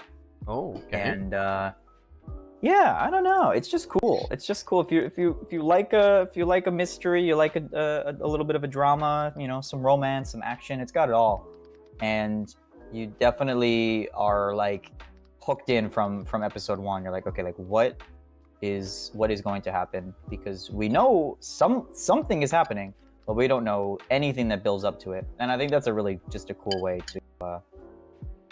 to start off a show. And I'll shout out my English teachers from high school that taught us about in media res, where you start a story in the middle and then sort of explain how you got there. And that's utilized pretty well here. So yeah, that's White Lotus. Other than that, those are the only things I've really been watching. I'm looking forward to the new season of Dan Da Dan. I really liked it. I'm still trying to find a way to watch the fourth My Hero movie, because it came out like last year in October, and I just wasn't able to see it in theaters, and I've just not been able to find it online like at all. Is it not on Crunchyroll? No, Crunchyroll doesn't have the maybe not. movies I don't for know. me. I also don't have I don't have Crunchyroll Premium. So Well, sure. okay, I have Premium. I'll hit you with my login. You have to check for me, see if it's there. But I want to watch that because I've just been a big fan of the series. Been following it since high school, and I've finished the manga and all that. And the movies are just great. I mean, anime movies are always awesome. They could always do so much more with bigger budget and a longer runtime. And yeah, the first three were great. I saw them all in theaters, so I'm a little bummed I can't see this new one in theaters. But that comment I'm just excited made to see it.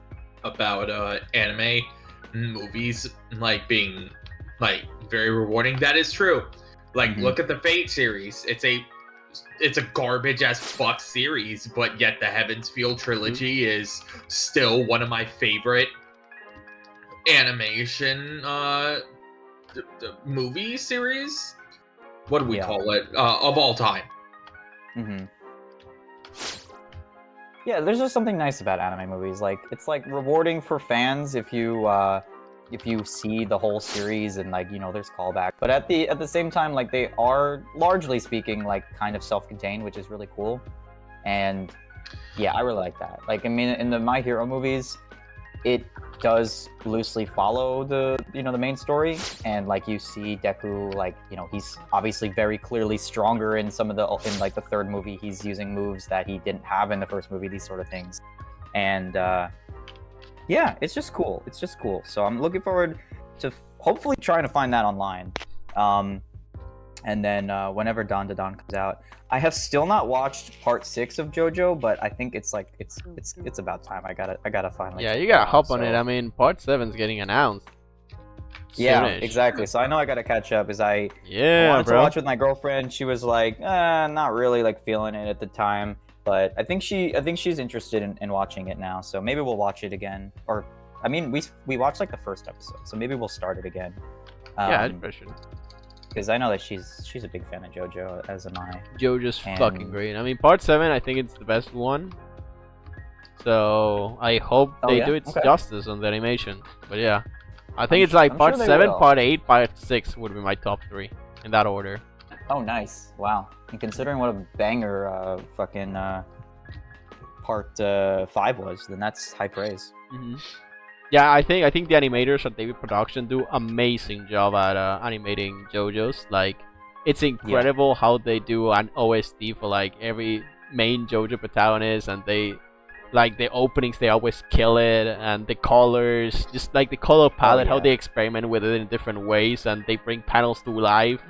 It is beautiful. I think the best way to experience JoJo is through the anime. So I can't wait to experience my favorite part animated by David Productions. I hope they do it justice. Yeah, I'm looking forward to that. And other than that, I'm still not caught up. Maybe I'm like halfway through, maybe like episode 11 or 12. But I am watching Orb. From it finished your recommendation, soon. Yeah. From one of the earlier episodes of the rehydrated podcast here. Yeah, when it started, I think like a couple months ago. Where that goes. Oh, you have no idea, dude. I love. How are you liking it so far? Do you think it drops off? What do you think? Is it no, I mean, strong? I think it's great. I think like the way the series starts, it's like you think you're gonna follow this one character, and then you're not. You're following a different set of characters. But I think it's really cool. I love the way they introduce the new characters and have this this group of 3 that get together. And I mean, it's just so cool. I've just never seen anything like it. I've never watched any sort of historical anime at all. So seeing it touch upon things that are like very real, it's nice. Like like there's this really talented young girl that studies astronomy, and in order to get her work read and published, like she has to basically have it published under a guy's name, because they tell her like, hey, no one's gonna bother reading it. No one's gonna take you seriously. And yeah, I don't know. It's just there's just that level of realism that is really beautiful. Yeah, historical realism. Yeah, I mean, it's just great. It touches on a lot, and it's cool. I mean, it's something that I never really considered. I'm sure there's a lot of other like historical anime that touch on things like that, but yeah, I feel like the Apothecary Diaries is a highlight for that, for the historical accuracy and the amount of things you can learn about the time and place. Interesting. Yeah, I don't know that one. Yeah, it gained some popularity, but it's still like mainstream media still don't know much about it, but it's kind of popular. Yeah, so I'm enjoying that. I'm excited to continue watching it. I've been a little slow with it for sure, but just to catch up will be exciting. So I'm enjoying that, and that's pretty much it in terms of what I'm watching. That's basically it these days. 1 second, I do need to apologize for a moment ago. When I said about animation films, it was a straight shot towards Bane here. Saber, I'm sorry that your series. Yeah, come on, bro. Literally, look at my fucking picture. I don't like the anime though, so when you're hating on the anime, I'm like, okay, whatever, you can hate on this, whatever. I don't give a fuck, No, I love Ufotable. like don't get me wrong. I said this before. It's the only major redeeming quality about Demon Slayer, for fuck's sake. Yeah. But no, yeah, it's something. It's something. I also just think that FGO is a fucking blight on humanity for every sense. Yeah. Okay. What? Yeah. FGO, you mean like Vagrant Order? Yeah, I agree with Yeah. that. Yeah, you know, Vagrant Order, not a big fan either, but I like the stories from it, but I just read it on YouTube because I refuse to play. So much about the characters and such. So like, okay, I think Apocrypha really sold Astolfo as an adventure, as an adventure adoring asexual. And like then the fans, as they're allowed to, flipped out and wanted like over Astolfo, and you know, were very thirsty for him. And there's nothing wrong with that. Yeah, what's wrong with it? What's wrong with it is taking that character who's an asexual and loves and just exists for the love of adventure and nothing more. They take that character in FGO and murk it into, hey master, you know I got a dick, but you still want my booty and my bussy? It's like, dude, that's kind of want him bad. I kind of want him bad. You are part of the fucking problem of FGO. Okay? No, not a hater, you know? He kind of bad. God, you are part of the fucking problem. It's like, yeah, master, you rolled for me on my fucking. Oh, you got the you saw the animation. It's a funny animation, bro. It's a silly animation, bro. Come on. Like, nah, it's suck funny. My dick, dude. Like, fuck off. On God, for real. Dude's playing the Call of Duty. He's hardcore in that Call of Duty, bro. Hey, who continue? You go. You go. And before you start anime, is there any non-anime in any way, shape, or form that you have watched? Of course, bro. It comes from Japan, though. I've been watching Kamen Rider, the current season. Hey, yo! We out here! Hell yeah! Dude, Gav, I think even people who don't like, or who think they wouldn't like Kamen Rider would enjoy this current season. The drama from the humans is so realistic and so well portrayed. Like, you know, when series for kids, the drama is like so fake and it's like, oh, whatever, you know. In real life, they will be solved in like 5 seconds. In this show, it also happens like that, you know. The characters talk about their feelings and they talk about how they're having a rough time, and they talk to each other like, you know, I'm sorry I lashed out on you. That was kind of fucked up. But it's not immediately solved because there's still some hurt in there as well, because some fucked up things happen. And, you know, you still need time to heal, but you're like, you know, I kind of hate you, but I kind of love you because we're friends. And we can get through this together. We can talk about this. We can chill out. And I think that part is amazing, the human part. And also it has hype moments and aura, of course, because it's Kamen Rider. But I would recommend it to you guys, you know, if it's a good introduction to Kamen Rider overall, you know. It's one of the newer ones, so the CGI wouldn't be as off-putting or cringe. But if you don't like watching Spy Kids, you wouldn't like watching Kamen Rider, because it's like that level of special effects. But I think it's been really enjoyable. It's close to finishing. I'm pretty sure we're in episode 28. I think it's gonna be like 48 episodes or something like that.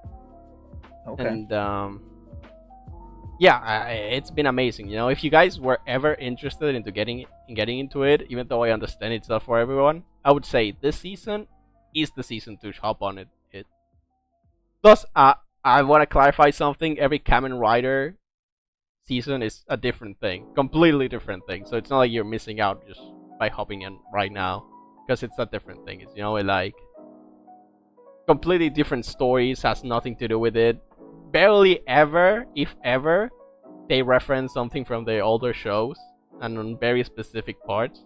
Like they're completely different universes, nothing to do with each other, and yeah, I think hopping on Kamen Rider Gab would be a great idea if you're interested in it. And staying on that tokusatsu train, I'm also watching the new Super Sentai. I think it's Sentai #1 Sentai Gosuger. I feel like I'm talking to myself because I'm the only one who watches these things, but I'm pretty hype. I'm pretty passionate about the tokusatsu because I like special effects. Bane, don't ever feel bad about that shit because, okay, like, brother. Look, I know. You know, how many times have I ranted about topics in the video game section? You and Dan have fucking nothing to comment, okay? Look, that's what this whole thing is about, alright? Even if you... Especially you, out of everybody, you! People... But you are a niche Twitter celebrity! I am, though! I am famous. The whole reason why people even come to this fucking podcast is for 2 reasons and 2 reasons only. The main reason is to check up on you and what have you done this month. The other reason is for them to shit talk my taste because they are fucking brainwashed into only worshipping you. Yeah, cause I'm the leader here. Look at me. Yes, I'm the captain now. Oh, like 2 hours in, it's like, you know, you're like, oh, I don't want the title of host, and then you're like, yeah, no, I'm the fucking leader. Yeah, that's exactly. Yeah, I'm the fucking I mean, finally, CEO. you've come to terms with it. Yeah, you know, I'm That's accepting exactly it right now. I should be in the middle, actually. You know, I couldn't fuck off. I'm gonna go in the middle right now. I'm in the middle now. Take your spot. They pushing through. I'm joking. Nah. So yeah, Gosuger. He was not joking. I was not joking. I did swap myself, but I swapped myself back in again. So I was saying, #1 Sentai Gosuger. If you like fighting games, I think this is a good season to hop on because there's a lot of fighting game references. At the same time, though, there is a shit ton of references to the old Sentai shows. It is like Kamen Rider where they're not connected at all and you can watch them and not be lost at all. But since it's an anniversary season, that means they reference the old shows a lot, and you feel like you're missing out. Like if you haven't watched that particular show, you're like, oh yeah, they're referencing the show. You know, it's like, okay, kind of missing out, not as hype. But the story is pretty solid on itself. I'm pretty sure 5 or 6 chapters in right now, so barely starting. But it's been pretty promising. Episode #4 has been very emotional. Actually, it surprised me. It has a superhero that, well, basically the show is like you get a ring and you can make a wish, but to make the wish stay true, you gotta keep fighting against the evil guys, right? And the ring falls on an old guy, and his wish is to be young again because he feels like he's too uptight. And he missed out on his young days, right? So he becomes young again, his family doesn't recognize him, and he's like doing his own thing. And it has very sweet moments with the grandkid, because the grandkid doesn't know that he's grandpa, and they kind of fight and they make up again, and it is adorable. And if you have a soft spot for like grandpa stories, that episode was amazing. You can just watch it on its own, honestly, because you don't need that much more context, and you can still enjoy it. So episode #4 was my favorite. Where are you so watching far. them? I'm watching them on a legal website because there's not much else to watch it on. Oh, I can hook you up if you want. I didn't know if it was like on Crunchyroll or if that's not a thing. No, that's Crunchyroll doesn't usually have live actions. It has some of them. It has some theater like releases, like not theater. I mean like theatrical, like when they act on the moment. How do you call that? Like the theater, right? Not the cinema, like the theater. Yeah. Like they act live. Theatrical? Yeah, that kind of thing. The Crunchyroll has some of that, but it doesn't have tokusatsu at all. And Amazon Prime actually has a lot of Kamen Rider. You know, if you want to get into Kamen Rider, Amazon Prime has a ton of seasons. The rule with Kamen Rider is like, you like the suit on the thumbnail, you can watch that Kamen Rider. You know, you don't gotta be too picky. You can just hop into any of them where you think the suit looks cool. So yeah, if you're interested, you know, Amazon Prime has some seasons on it. For Kamen Rider, not Super Sentai though. So yeah, whatever. Those are the only 2 live action shows I've been watching. I'm pretty sure. Let me double check, but I'm pretty sure I am. Actually, I've been watching Lego Star Wars Droid Tales too. It's pretty fucking funny. Oh, it's nice. so fucking That is funny. pretty funny. And I think that is the last one where it's not anime that I've been watching. So going into anime right now, just speedrunning the 2 shows that I've up to date with from seasonals that finished. Senshu, about an animator that gets isekai'd into her favorite anime. It ended up being very mid, you know? It had some moments, but it dropped the ball the last few episodes. Wasn't a fan. And the other one I did like though is called Okitsura. Basically, I don't know if you guys know Okinawa, but it's basically like Hawaii, which is a whole different culture of people. They even speak a whole different language. In Okinawa, it's a place in Japan. And I really like learning about other cultures, and Okitsura was just so beautiful for that.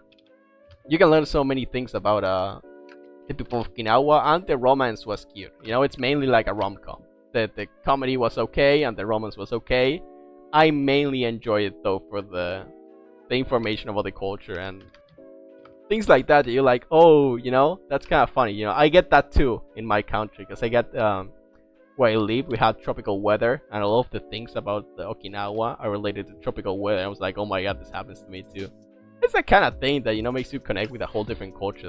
That's fun about it. And those are the only 2 seasonal anime mentioned that I actually finished, because I gotta get up to date on a few of them. So I'll get them for the next time. Next podcast, I'm gonna have like 50 anime to talk about, because they're gonna be like the current season and the last season. But you know, Perfect. you Dan, I've actually watched something you recommended. Oh, what's that? I watched Inferno Cop. Oh god, yeah. That was so funny. I actually love Inferno Cop. Yeah, it just feels like an adult swim type of show, right? It's just fucking stupid. I learned that And this the show episodes are was, really short, aren't they? Like 5 minutes long. They're like 4 Or, minutes like, long, actually. Yeah, they're Probably really 3 short, minutes but if you don't count the ending. The ending yeah, song. it's just so stupid, but it's It funny is very as hell. silly. It's all over the place. It's fucking hilarious. I actually really liked it. And I'm there are some glad. That was, specials like- you're gonna get to watch, because they're not It was anywhere. like one of those random shows that, like, in high school, it was like ongoing, and I was like, yeah, fuck it, I'll check it out. And I saw the Yeah. episodes are 4 minutes, and then it just became like a meme with friends and I. Like, we were like, yeah, like, you gotta watch the Inferno newest Cop. episode of Inferno Cop, and just like, yeah, bro, Inferno Cop. gotta set the time aside. It's a big watch. But no, it was funny. I'm glad you enjoyed it. It's definitely a shit post of a show, but it's It is. It's the. I really like when some of the endings, you know, they're like, look forward to the next episode, and they get different people to voice that part. There's a part where it's voiced by a little kid. There's a part where you can be like, oh yeah, please say this, and the girl's like uncomfortable, and it's like, no, please, I don't want to say it. It's so cringe, and you're like, please, and they're like, please say it. Just those things that it's like a production. It was the first production of Studio Trigger, which was a revival of Studio Gainax, the guys who made Evangelion, most notably. And it was just kind of an experimentation thing that apparently Japanese studios do a lot, where they do like a very experimental, just to test the waters kind of thing show, and it was that. And you can tell it has that soul, you know, everything's all over the place. It's very creative, very experimental. You know, like they don't care first... about being the #1 anime. I loved it. Right. Yeah, it's just a meme. But I'm glad you liked it. No, yeah, it was very fun. Definitely not like an all timer, but like it's a good time. Yeah, I think I really appreciate those things about, you know, they get very creative with how, well, not a story, but the jokes are told, because there is no real story, right? Yeah, it's hard to put an actual story, but they have like a villain of the week type of thing. Just some random bullshit. It is very funny, and yeah. I think I actually haven't watched that much anime. I think. Let me check what else I watched the One Piece film Gold movie. That's actually my second favorite One Piece thing ever. And I loved One Piece fan letter at the time, but this one's so good. It has everything good about One Piece, just condensed into one movie. It has an amazing villain. It has amazing fighting animation. It has amazing jokes, amazing moments between the Straw Hats where everyone gets their little show. Time with the spotlight, and it was a great movie. I really like One Piece Film Gold, and also finished Orb, of course. Orb ended up being one of my top 10 favorite anime for sure. It was amazing. Oh, nice. I can't get too much into it because you're watching it, but I think the stuff it tries to tell, you know, the overall message, I fucked with it hard. And I also watched I gotta check it out. Maybe this week will be the week I finally finish it, and I get to talk to you about it. You're telling me it fucks with the lights on? Damn, that's spicy.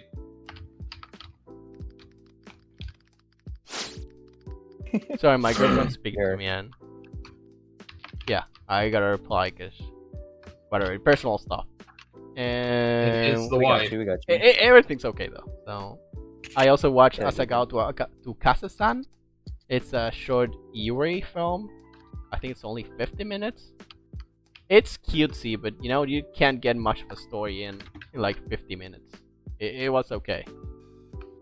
And Remember a few months ago that I mentioned I was watching Nagatoro. Nagatoro, yeah, don't fuck with Nagatoro. I never fucking finished it. I made it to the second season and then like there's so much to talk about for Nagatoro. There really isn't. It's that like whatever. show is just, yeah. I don't know if I'll ever go back to it. Unless maybe if I'm bored enough. Okay, continue. I'm sorry to interrupt. Yeah. No, it's fine. I like it when you guys spot in and like do your own comments and stuff. So I'm sorry. I didn't mean it. I didn't mean to say in like a rude way. I like when you guys put in there. No, you're fine. Yeah. In fact, look, if I'm talking about a topic, okay, no. If I know how to relate to it, okay? If I'm talking about horror games and you bring up, oh yeah, I think the next Resident Evil game's getting announced, I will tell you to shut the fuck up. And I will not hold back. Not you're allowed your turn, but when you bring up trash in my face oh my God. during my topic, yeah, I you know, it's a bit it's a bit of an eyebrow raiser. So no, when you're talking about anime and I bring up Nagatoro, I really don't blame you. Yeah, Nagatoro, what is this shit, bro? Nagatoro is pretty garbage. Like I think it tends to be funny, but like, you know, I must say though, Nagatoro starts off as this like fetishistic, just like obviously the author's barely disguised fetish. It does end up being a lot sweeter in the manga later on in the final chapters. I think hold on. I need to correct you. Last time I checked, there was no manga. It was just a doujin. Did it go full-blown manga? Yeah, okay. It is a manga. Is the manga censored? Because the doujin isn't really very finished. Doujin, by definition, is a fan work, so... and it's it's like the doujin, like the self-published H book, level. Basically. Yeah, doujin means self-published. It's not. Yeah, it's not.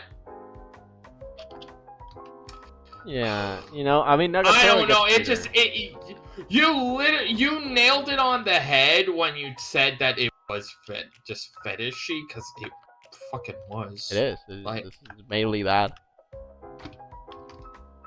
It is a full-fledged manga. It was being published in a magazine, like most mangas are. So I didn't even know it used to be a doujin. Yeah, it was a lot of works end up like that. You know what's being a bigger trend right now? Mangas that are published on like Twitter first and like on their own website. Look, that's a bit of a trend right now. not to look. I'm all for supporting the indies. Okay, and that's what we're out here doing. That's what we're out here doing with the manga that's on Twitter, getting supported, and it also stems. Let's take it back a step. It's it's when we were on the webtoons jump, you know. You remember webtoons? Yeah. Yeah, I remember. We talked about it. I know of it. Yeah, I never really spent time on it, but yeah. Yeah, it's kind of gay, you know. Can't catch me reading Damn. webtoons. Damn. All right, continue. Nope, it's a little joke. And yeah, Continue. Other anime I watched, I finished. I found out there was a 25th episode for Kill la Kill. I had no fucking idea. Kill la Kill has 24 episodes, but they released a 25th one, completely separate from the anime as a special. And you're probably not gonna find it if you just watch the main show, right? Because it got published as kind of its own thing. And after like 5, 6, 7 years of no Kill la Kill, I had some new content, and it blew my mind. It just got me so nostalgic from when I watched Kill la Kill the first time, which I loved, by the way. And I also loved the 25th episode. So the 25th episode of Kill la Kill was great. It came out forever ago, actually. Can you believe it? It's not like a new thing. I didn't even know it existed. Yeah, the 25th episode. Is it just like a continuation? It is a direct continuation to episode 24. It is just directly the next thing, and it's the end. I mean, you can take episode 24 as the ending, right? But episode 25 just ties some like loose ends, and it's a completely finished ending. You know, it's like the whole thing. Cool. It came out 2014, which was like that's fucking crazy. And the anime came out. I remember watching it. 2013. Yeah. Anime came out 2013. So yeah, I mean the episode 25th, 25th, yeah, came out like a couple months after the anime finished. Nothing will come close to like being online, like being on Tumblr at the time, like the first episode of Attack on Titan came out. Like, oh my god, Attack on Titan, yeah. Gosh, when Attack on Titan was popular, that was crazy. I hopped on Attack on Titan way too late, but I was kind of aware of the existence because of Twitter. I was on Twitter way too young. That was for years. Everyone was like, "Yo, what the fuck is in the basement? What's in the basement?" I want you to know it shows. The basement. That's such a good time. Yeah, God. But yeah, Kill la Kill, 25th episode. If you watch Kill la Kill, I recommend you watch it. I think it's a great way to end Satsuki's character. Sorry, my Japanese pronunciation was a bit off there. And if you need a link to it, I can hook you up. I only know about a torrent. I don't know about like I couldn't find like an actual website. I know how to torrent it though. If you want me, I can screenshare it sometime. So yeah, 25th episode of Kill la Kill was great. And what else did I finish? I finished. I think that's it actually. I think that was it. I think those were all my anime. I spent a lot of time getting up to date with the seasonals, but I only finished 2 of them. So that's it. That's it for anime. We can move into video games. Well, we have a long-awaited segment that we will get to after these 2 beautiful friends of mine tell me what the fuck have your video games been in the past few weeks, my friends. Yeah, you been playing? You want to start Bane? off? Kick us off. Bane? Okay, I'll do it then. Fuck it, you know. I'll keep ranting. You know, I'll finish my rant right now. Yeah, finish it. What have I been watching? Oh, we can talk about the fucking Nintendo presentation after this. Hell yeah. Yeah. That's true. And yours. Okay. Continue what you played. Yeah. And then end your segment with opening up the Nintendo thing, because that's gonna lead into what Dan is interested in and what he has played and such. And then I will comment. I'll break it here. Only thing that like it is Metroid Prime 4 that looks hype, and I'm hyped for it. But outside of that, no. So continue. What have you played this week? So or have you this played this month? Yeah, I've been playing Monster Hunter Rise with you, baby. You know, I tried a little bit. That's true. We hopped on it a little bit. You saw the full extent of my gameplay, so I didn't hop on it back after our little session. It was a bit hard for me because it was like my first time playing like a Souls-like. If you want to call it that, because it has similar elements, I would say. You know, it does have similar elements. You know, the movements really definitely like, but it's the closest thing. Yeah, of course. I was just joking a little bit, but yeah, you fight the giant enemy and you gotta like move on the attacks, and you gotta parry the attacks, and you gotta dodge the attacks, and you gotta pay attention to the animations of the attacks and shit. It felt very Souls-like to me, but it does. It's the closest thing to a Souls game that I do enjoy. I also plan on eventually suffering through Elden Ring with a friend, and I'm gonna fucking hate it. Okay, we'll get into that. But yeah, seamless mod, go her. I really love the customization on Rise. I feel like it was actually a step above from World. Makes sense because Rise came after World, but you know, World is the most popular one. I think. It is. You are 100% like for real on that. Much to my dismay, because I prefer Rise over World, but you know, hipster Ogren. Yeah, I didn't get to try World because my PC crashed. Well, not my PC crashed, my game crashed. Sorry. Like you said, my graphics card. You literally got the it's like it said, "Fuck your graphics card." LOL. It's not like it was like, oh yeah, I can. It's 2 FPS. You know, maybe I can tag this. It was literally like, no, you cannot play this. Bye. Oh, I didn't even give you a chance. No. I got a message like he made it on Zora Mogdaros and then took a screenshot of what the fuck happened. Okay. No, yeah. What? Rise was fun from the time I got playing, but of course I need to play a lot more because I only played 2 hours. We need to play it all together. Yeah, and I'd like to. It was fun. The customization was super fun so far. I like making a story for my character in my head when I'm like customizing shit. I'm like, oh yeah, she has this painting on her face because she's from like this clan, and they all do this on her clan, and you know, I just I go all in on character customization. So it was fun because you get a doggy and a kitty to customize. It's not just a kitty. Dan made himself the deep, and I made myself old man Olgren. Yeah, I'm the deep. Shout out to the boys. But like, I like how quickly you get into things like right away. Because the only other Monster Hunter I played was on the 3DS, and it just feels like boom, yeah, like you get a mount, you get a dog, and like you're in it. Like it, I don't know, it felt nice, it felt streamlined, and of course I like how fast you're with the dog. I'm a big fan of traversing fast on the big map, you know. Yeah, that helps a lot because these maps are like a lot bigger, and of course, I mean they look gorgeous. Like, I mean there's something crazy about just because Monster Hunter fights, they're a long time. Like I remember I was take playing a lot on the DS, and like there were times where it came down to like the wire. I had like 2 minutes left, and I was just like wailing on this guy, and. But yeah, it's crazy. It's like you imagine like these worlds, but really it's on a really small screen, and it's not very high quality. So moving to to the PC more modern games, it's been nice. So I want to play more with you guys for sure. Well, we have to. Hell yeah! I've also played some of the It Takes Two levels with my girlfriend. We keep progressing slowly. I keep forgetting to mention it, but we are progressing slowly every now and then to the levels. We got the Snow Globe level, it was super cute, and now we're on the plant level, where we take care of the garden and shit. And I think this game deserves... Split Fiction after? No, we're probably gonna do the one in the prison? What's it called? Oh, yes. I know that one.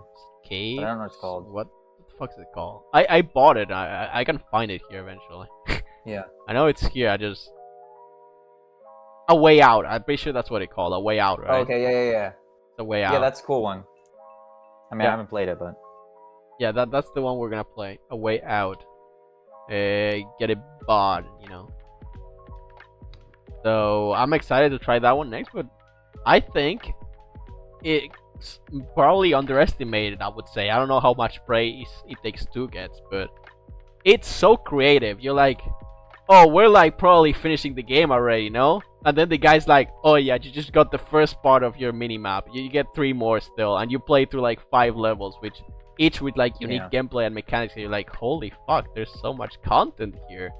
And it's so creative. Well, I mean, you don't to be feel fair, it did win Game of the Year, so it's not underrated. Oh, fuck yeah. Yeah, I didn't know. I wasn't aware. Hell yeah, though. Yeah, I think it hella deserves 2023? The story about the divorce is also very interesting. You know, you see them slowly get together again, and you like reminded like the relationship with their daughter and stuff, and that's the thing that holds them together. And they remember things about their past when they were like in the happy relationship. And I think it's also very fucking really good funny. Story. When you get forced to torture a little elephant plushie. That was very fucking funny. That was so cool. I've seen that part in a playthrough. Yeah. That's fucked up that you chose it was so fucked up. I was like, with my girlfriend, I was like, please, is there any way we can not do this? And she was like, I want to kill her. I think she's a psychopath. She was laughing her ass off, and I was like, oh my god, this is so fucking sad. So yeah, I remember that part. I mean, I haven't played it, but I've seen it. It's very creative. I'm glad you're having fun with it. I recommended it. To hell and back, especially if you have, well, you need someone to play it with, right? But yeah, I have asked my girlfriend. She said that she's not really into it. So I'm like, goddamn. All right. Yeah. I hope you find someone because it is super fun. You could do it with me, Dan. You know, we're it's kind of romantic, bro. With my true wife. My true wife is awesome. that is kind of romantic, bro. It's getting heated up in here. Is it just me? Hell yeah, Dan or Bane, you gotta hold the camera, you know. Oh my god. Jesus, dude. Oh my god. What else? Oh, I'm going in slowly here, but Minecraft. I've hopped back on Minecraft now and then, and it's always a blast. We have a server with a couple of friends, and you know, I just love getting in after a couple of updates and just start doing automatic farms for the new things and just like getting resources. And we just finished leveling a whole mountain for my base. It was a team effort. It was like everyone on the server hopped on and we all just fucking mined. And we didn't make like a flying TNT machine because there was a village that I wanted to preserve, and it was very important that none of the fucking villagers died, because if one of them died, that would be a hassle. So there was also an end portal in the end, and I thought it would be more relaxing to just mine the whole mountain by hand. So we're like 3 or 4 people for hours just mining away on the mountain. It was such a cute experience. I think the mountain was on level 120, and we mined all the way to 63. I think it's ocean level. So it was a very fun experience. I don't know if you guys like Minecraft, but I love Minecraft. I've already never got into it too much. Unfortunately, I missed out on that. I've already told you. I prefer Lego Fortnite. Yeah, you did say that. I will say this though, there is the like Cobblemon mod, the Pokemon mod, that looks really good actually. Yeah. I kind of am interested in trying that, and maybe that'll be my way to like enjoy Minecraft, but yeah, I don't know. It's just not a game that I really got into. But I know like I know what can be like, I know what's good about it because like I've spent a lot of hours in Starbound, so like I get the idea of just going to random places and just exploring. Like it's fun. Yeah. I think I've went on Starbound rants before, but yeah, like since it was in early access and then 1.0 released, and like in order to just in order to release 1.0, they had to delete everyone's file, and you know it was heartbreaking. Yeah, I had so much time. Like you could customize every little bit of your ship, and I had it all decorated. It was beautiful, but yeah, that definitely took a lot of. Yeah. If I lost my Minecraft world, dude, I'd be super sad. I'd actually be destroyed, emotionally destroyed. Yeah, it sucks, but like, you know, it's cool still. I still played a lot of that game, but yeah, you know, anything else you've been enjoying? I bought it when it was like dirt cheap, and I have it. I think I have like 2 hours on it or something because I never got into it. I tried Terraria and Starbound. Yeah.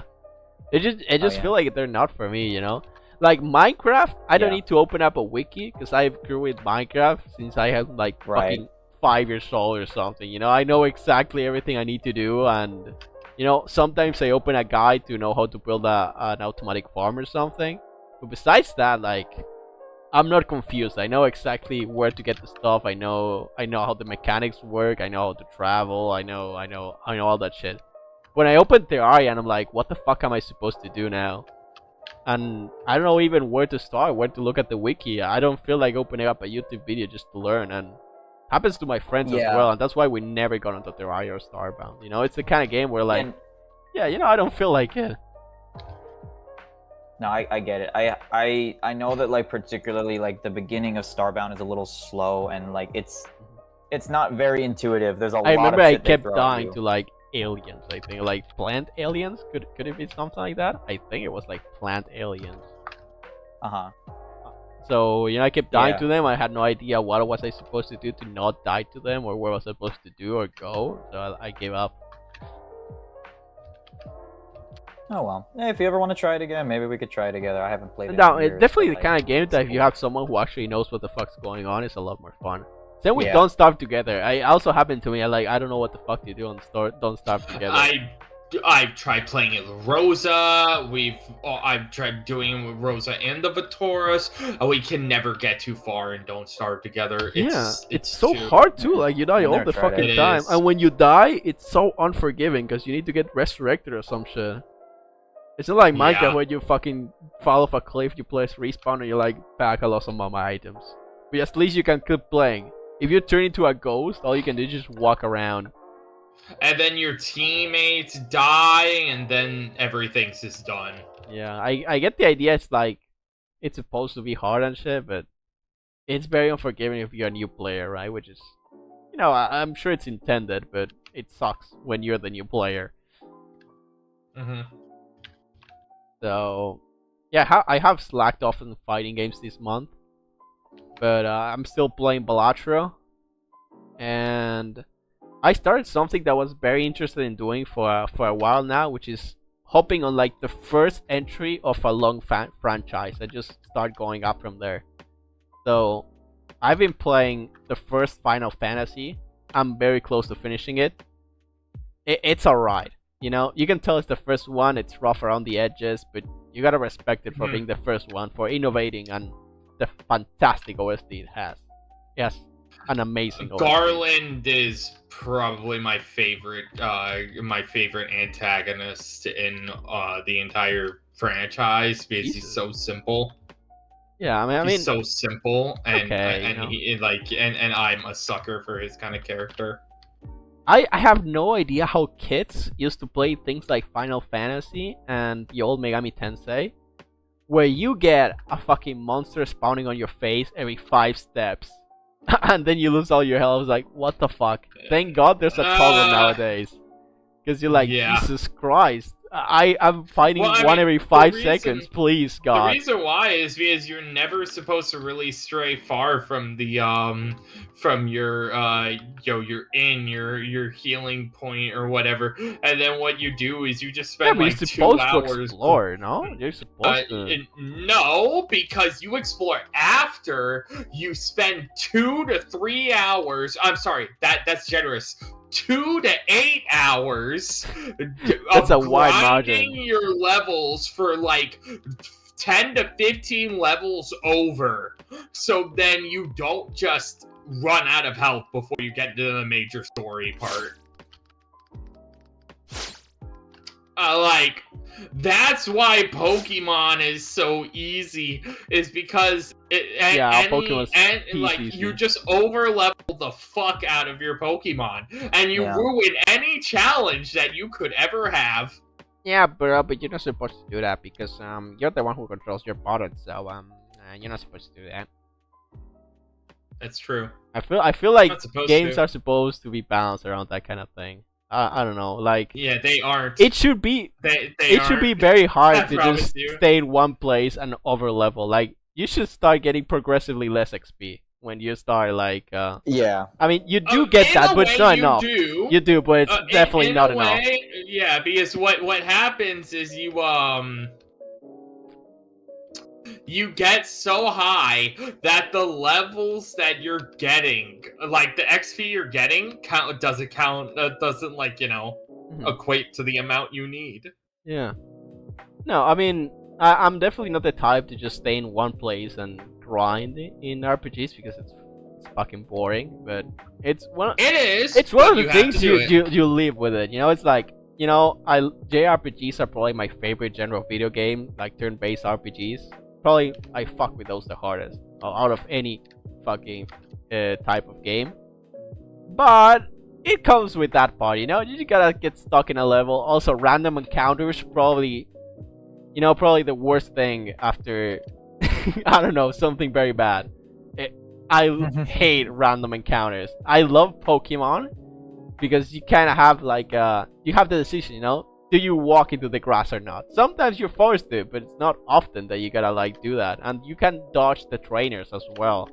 Sometimes it's kind of fucky, but you're never like, oh my fucking god. Maybe in some cave levels and shit, but it's not as bad as other RPGs where you're literally like the whole fucking map except for some towns. You're gonna have random encounters.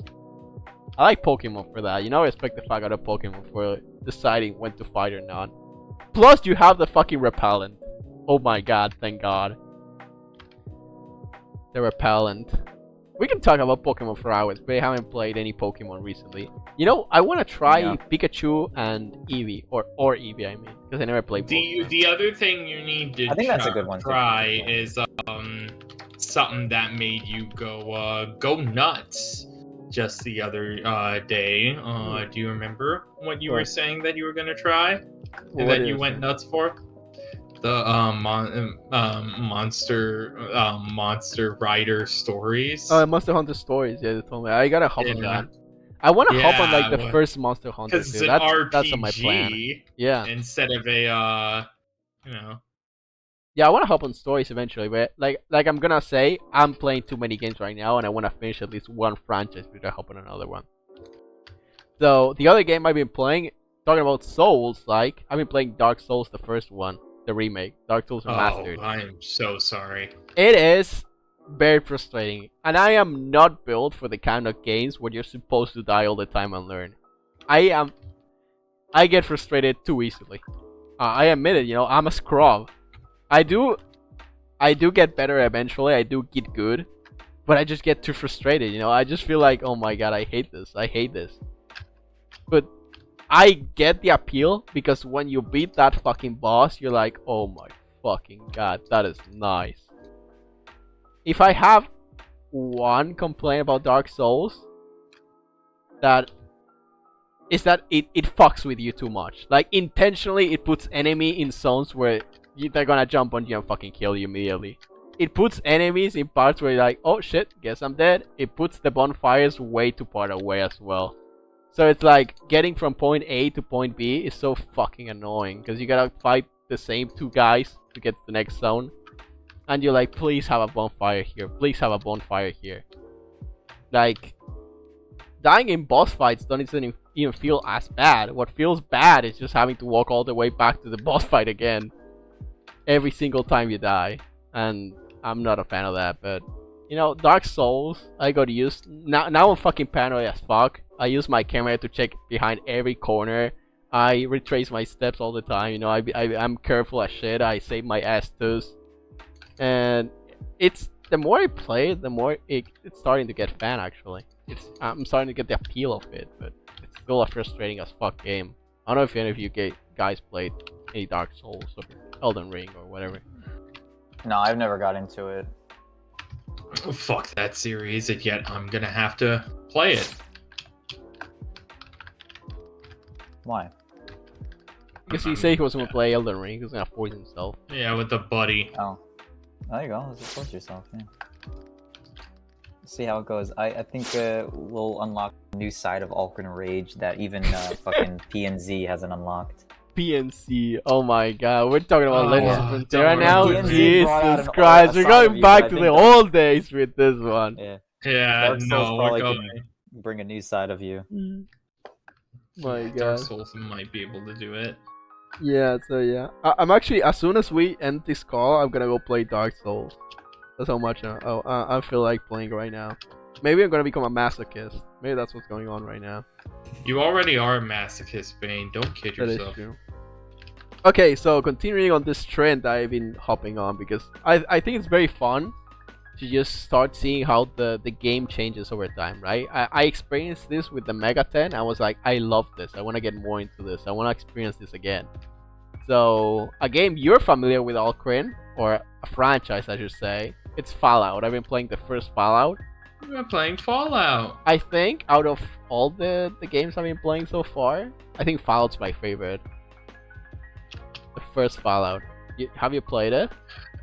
The first Fallout is so hard for me. Like the time is like I normally grind up my levels a lot, but then like I haven't been doing that at all. Yeah, I actually haven't even felt the need to do that. I feel like I have so much freedom to just walk around whenever the fuck I want and explore and just pick my fights and just leave if I need to. Yeah, but like in the current, the newer modern titles, where it's like there's, because they are a lot more action based. I'm not even gonna cap.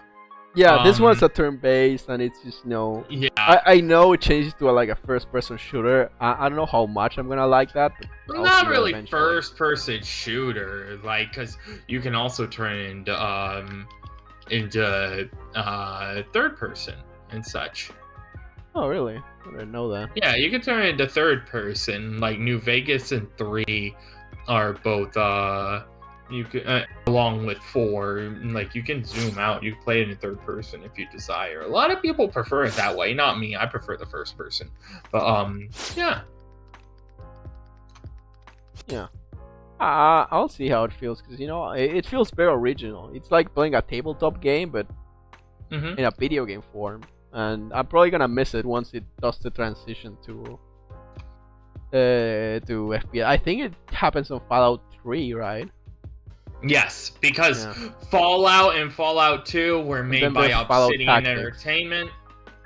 Tactics, yeah, that was all Obsidian Entertainment. Fallout 3 was Bethesda. Fallout New Vegas was back to Obsidian, and then 4 and 76 were they were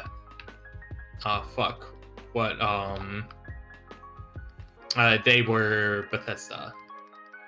Well, no wonder that New Vegas is everyone's favorite then. Yeah. So yeah, I'm really liking the first Fallout. It's been very fun. And I like it so much even that I legally bought it. And this one's not a joke like usually. I was playing it legally, and then I bought it legally. Because I liked it so much, I was like, you know what? I'm giving them my money. You got me. I'm pretty sure I'm like 8 hours in already. I can't see it because, since I played legally, I don't have the data from before, but I'm pretty sure I'm 8 hours in already.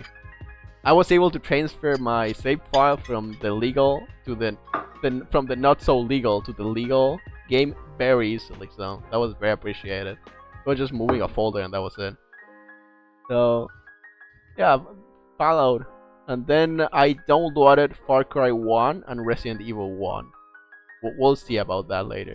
Because the only Resident Evil I played was... Remember what I warned you about earlier? I know about Resident Evil. In the video game section, you bring up this garbage. I know. But I'm bringing up Resident Evil. I want to see how the first game is like. But because I only played Resident Evil 2 Remake, Resident Evil 4 Original, and Resident Evil 7. Those were the only games I played. So I want to hop in and feel how Resident Evil 1 feels like, and Resident Evil 2 Original, not the remake, feel like. And I think that is...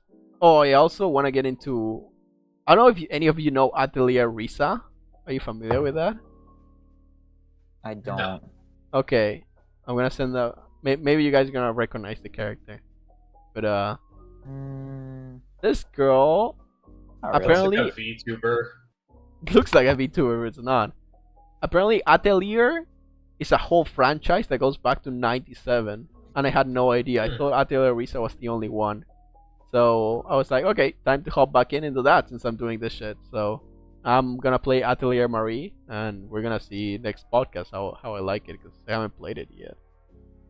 But I'm playing so many games. I love video games. You know, I'm on my video game era back again. And I think that's it for video games. You know, we can go to. We can talk about the Nintendo, like you said, Nintendo Direct. Yeah. And then we can hop onto what Dan has played. That sound okay? Yeah. Sure. So Yeah, I Nintendo don't have Direct. too much to talk about other than the Nintendo stuff, but yeah, let's go into it. So, Raido Kusunoha, a Megaten game, is getting a remake. Honestly, it's supposed to be a remaster, but it changes so much that it's gonna be a remake. I am hyped for it, because I feel it's the type of game that does deserve a remake, where the gameplay of the first one does fall short compared to the second one, and there's a lot of changes that the second one made that would be cool to see on the first one to make it better. And I think visually they're killing it, you know? I'm usually not a fan of remaking or remastering old games, but it's cool. It's making it more accessible. The gameplay changes are all very good. There's no predatory DLCs, you know, all the DLC are just cosmetic fucking dumb stuff that no one gives a shit about. And, you know, it seems promising, you know? I'm very hyped to playing it. Probably gonna buy it day one. I'm gonna fucking save money. I think this is the first time I'm gonna ever do that, you know? I bought games day one before, but they were very cheap indie games, or somebody accidentally fucked up, like with Shin Megami Tensei 5, where it was supposed to be like 80,000, and they accidentally put it up at 8,000. So it was dirt cheap. And I'm gonna actually save the money because it's probably gonna be very expensive. But I'm very happy that it's coming to PC as well. I'm very happy to play it on day releases. I think it said July, June, somewhere around that time. So I'm glad it's coming to PC as well. That's yeah, great, that's the most important. A lot part. of games they just end up making them Switch exclusive, which is, you know, whatever, cool for money, but hard for a lot of other people to play them. Yeah. And what else was it that I... Oh, there's a new AI game. Wait, I can explain! It's a franchise of video games called AI Somnium Files. It's not AI, like... You know, it's a franchise, okay? You don't jump on me. And it's getting the third title released. It's from the creators of Zero Escape, the Nonary games. And I've enjoyed number 1. Haven't gotten around to playing number 2, but I will now that we're getting a third one hopping on. So I'm very happy for that, you know? I went into the direct expecting Silk Song. I'm kidding. Yeah. I went to the direct expecting nothing, and I got 2 games I'm very hyped about, so you know, nothing I can complain about. I know there's been some franchises that people like, Tomodachi Life. A lot of people care about that. I don't give a fuck about it. Oh my god, I wish I could tell you like that I knew about that series. All I know is that Twitter lost their goddamn mind. Twitter loved that. So there's also Piku Piku. It was something like that, right? What was it called? The PlayStation 2 game that is getting a remaster for the Nintendo Switch. That's very funny, you know. Sony is not giving love to their own titles, and then Nintendo comes in to revive them. I think it's Piku Piku. Yeah, that was interesting. Like I didn't know about that series, but I didn't know either. But then cool my too. friends wanted to kill me for not knowing about it. So apparently it's it's very loved. Damn. My friends were like, "What do you mean you don't know it? Kill yourself." I was like, "Okay, dude." They better be meaning in Minecraft. Yeah, of course, in Minecraft, bro. That's what they meant. But it was something like that. The rhythm game, right? Getting a remaster for the 1 and 2. And yeah, it looked Else, cool. yeah. Like I kind of like the. Looked interesting, just not my type of game. The gameplay looked interesting. Yeah. It's not my type of I'll game. end up playing it, but. So yeah, I don't think I have much else to comment about Nintendo Direct. I don't think maybe I'm forgetting about something, but I think that was mostly it for me. I know Alcree has a game he liked. He already mentioned. What about you, Dan? You Metroid Prime 4. Yeah, baby. Yeah, you want to go into Alcreen or you want me to? No, that you go. I only had the Metroid Prime comment to contribute. Sure. Yeah, I mean, there's not a lot. I wasn't expecting a lot either, and obviously the elephant in the room is the Switch 2 Direct, which at the time of recording this is going to be in just April 3 days. 2nd, yeah. Yeah, so I'm really hyped for that. We could talk a little bit more about what we're hoping for, but in terms of the Direct, Rhythm Heaven is awesome, really exciting. Oh, that's true. I forgot about Rhythm Heaven. Yeah. It's a series that I just haven't played as much as I should have, but I did get it on my 3DS, like within the recent months. So I've enjoyed it. I think it's just a good time. I'm not particularly good at it, in terms of like getting all of the 3 stars, but like it's the type of game where I don't feel bad about not getting it the first time and then just like replaying it, because it's meant to be challenging. But it's fun, and so I'm excited to see. It always has really good music, and it looks like the visuals are going to be great. Pretty sure it's the first time it's ever been on I mean, technically Switch is a handheld, but it is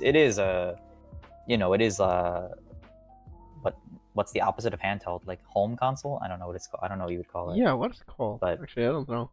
There's a word for it, but I'm drawing a blank. But anyway, yeah, I think it's the first one that, I mean, other than that, I think it was only on the DS, so yeah, pretty cool. And I think it's just going to be the perfect game to have on the Switch. It just makes so much sense. And I know they probably could have done a port of like 1 or 2 games and call it a day, but no, it looks like we're getting a new one. I think it is a new one. I'm pretty sure it said 2026, or I could be confusing that with something else. I could be wrong. I think so. Maybe it was maybe Tamagotchi Life. I think if it was for 2026, they would announce it on the Switch 2 trailer. Yeah.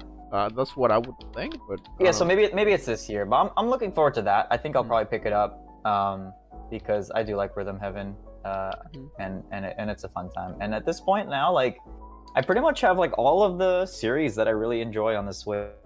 Like, I wanted WarioWare from day one, and we have 2 really good WarioWare games. One that's a little bit more unique, and one that's a little true to form with motion controls.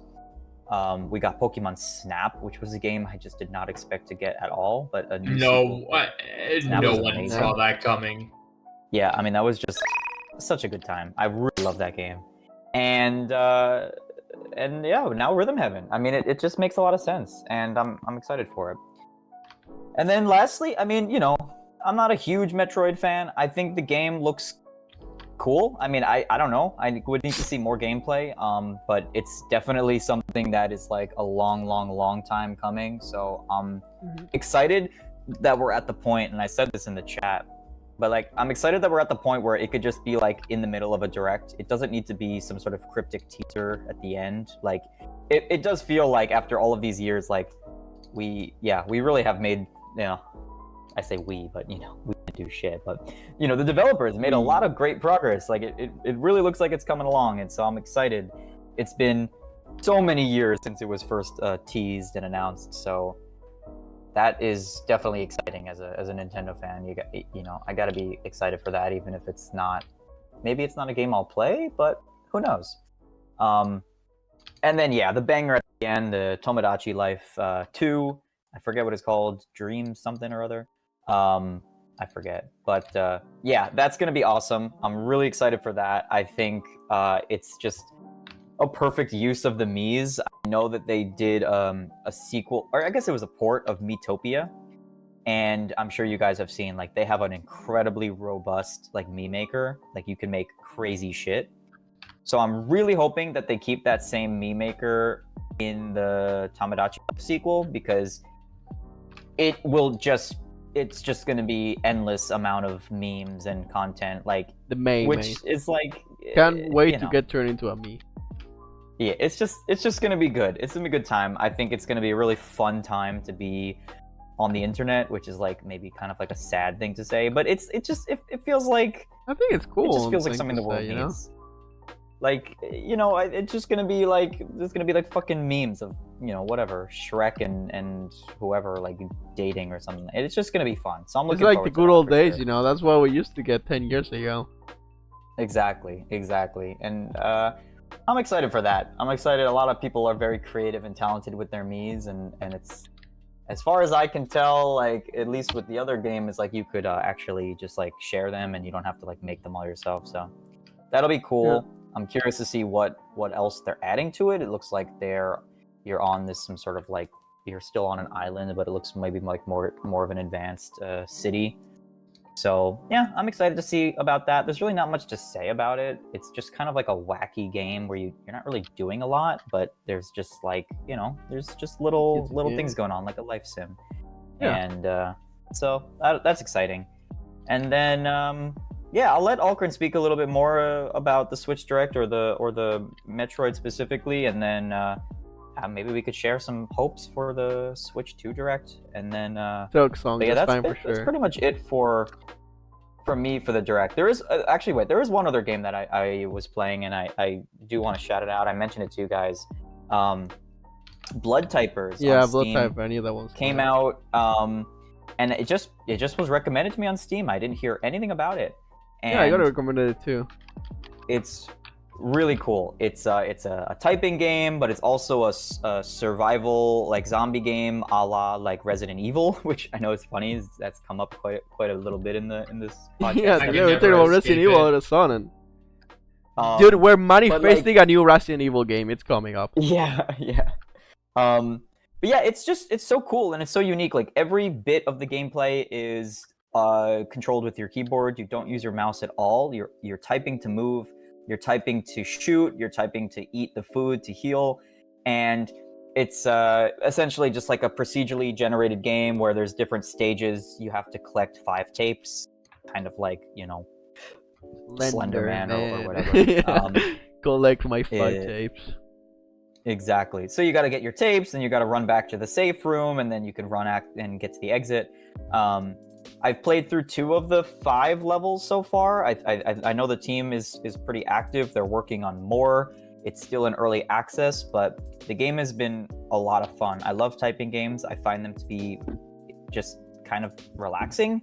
But at the same time, it's a very stressful game. It's kind of scary. You turn a corner and there's like 5 zombies coming at you, and it's just very interesting. And you really need to focus on your resources and like make sure that you survive. Like if you go into a room and there's food that you can eat for health, it's not going to be there. It's not going to respawn. It's gone. So you need to really manage your inventory well, and try to, you know, remember where everything is, and map out the level.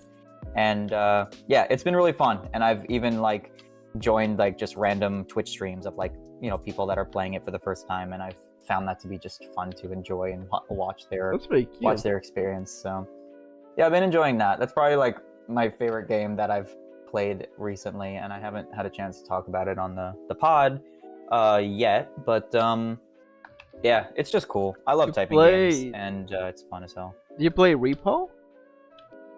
What is it? Repo, the one you mentioned earlier. I haven't played Repo, no. I've seen gameplay of it, but I just haven't gone around to playing it. I got it recommended, and I've been seeing this as a common occurrence for people. You get it recommended, you see that fucked up joy face emoji, and you're like, I'm not checking this out.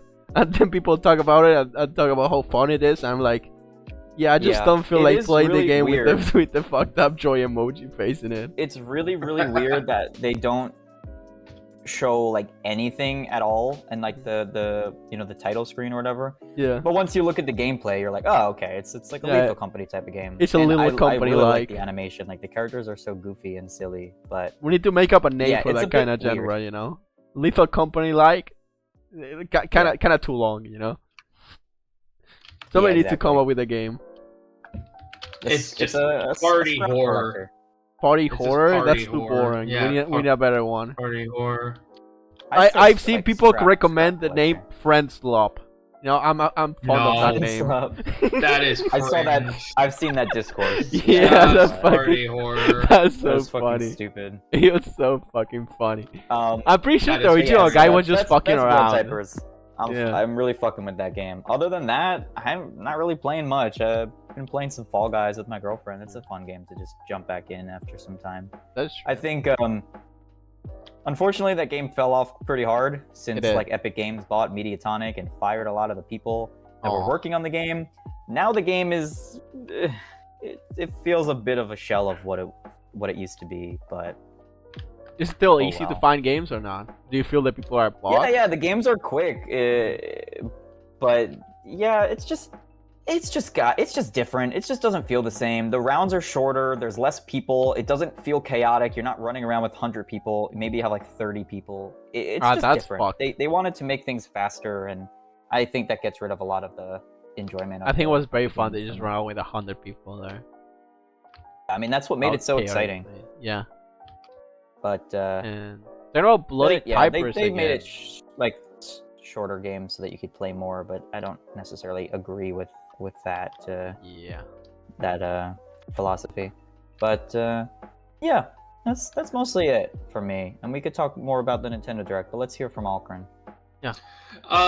For the Nintendo Direct, I really don't have anything else I can pitch besides the fact that Tamagotchi Life getting a sequel. I remember Twitter blowing the fuck up over that, like talking the night before, saying that, oh well, if Tamagotchi Life gets a sequel, then I will buy everyone in the comments section of this post a copy or whatever. So it's like someone owes like 600 orders of Tamagotchi Life. Yeah. That's all I'm going to say. There's a bunch of artists out there that owe a couple hundred copies of a game. I'm sorry, it's happening now. You brought this on yourself. Really? I get it. There's a bunch of games that I want too, and I don't have them, but I will not be making these posts because I know the moment that it happens, I'm gonna be eating shit. And by me, I mean my wallet. Look, I'm already the sugar daddy of the friend group here. I don't need to be a sugar daddy for randos on my Twitter. No offense. Yeah, you know, the Twitter, I'm gonna get jealous of that shit, man. I will get jealous. People will not let you forget. No, they won't let me forget. Which is why I'm not walking into that. I'm not walking into the same trap that some of these people, unfortunately, are. No, yeah, you know, I'm gonna put before the April 2nd, you know, before the Switch 2 announcement, I'm gonna tweet. I'm gonna buy Silksong to whoever replies to this tweet. I'm gonna do it. I'm doing it. I will do it. This is how I'll manifest Silksong into existence. Oh no. It's my moment. You need to do another subathon before that game drops. You better. Dude, there's no way Silksong gets announced. I am just sure that shit does not exist anymore. It's over. I agree. That's how sure. I'm pretty sure if I tweet really that, it's not gonna happen. Like, maybe we'll see it here, but it's probably gonna be in an indie direct. I would say indie showcase when they do it. Silksong is not dropping until February 31st. All right. 2169. That's true. That's true. It's gonna take a while for that. You know, we're gonna have to be waiting. Yeah. Yes. All right. What do you guys want out of the Nintendo Switch 2? Persona 6. Persona 6 would be dope. Yeah, not gonna happen though. It's not gonna happen. No, not the slightest. Yeah, no, I'm pretty sure it's not gonna happen. So realistically, I would like a new Legend of Zelda. I'm pretty sure, you know, it's a Switch 2. I would put money on a new Zelda game, even if it's not mainline. I'll probably a spin-off or something. Pretty sure it's gonna come out. What do I want, or what am I predicting? I'm pretty sure Mario Kart 9 or something like that is gonna be announced too. Maybe I think we'll Smash see that Bros. Officially since they showed us gameplay. Yeah, they did show. Alright, I need to interrupt on that end. Okay, Smash Bros. I have fallen through the Smash Bros. Ladder. In fact, that is something I don't have on my plate. Is that I did end up caving in and buying Smash Bros. Ulti on my Switch. Yeah. I finally got my Switch back, and I finally got around, and I was like, I had spare money, so I picked up Ulti. I didn't pick up any of the DLC characters. Why? Because Samus is the only girl I need. True.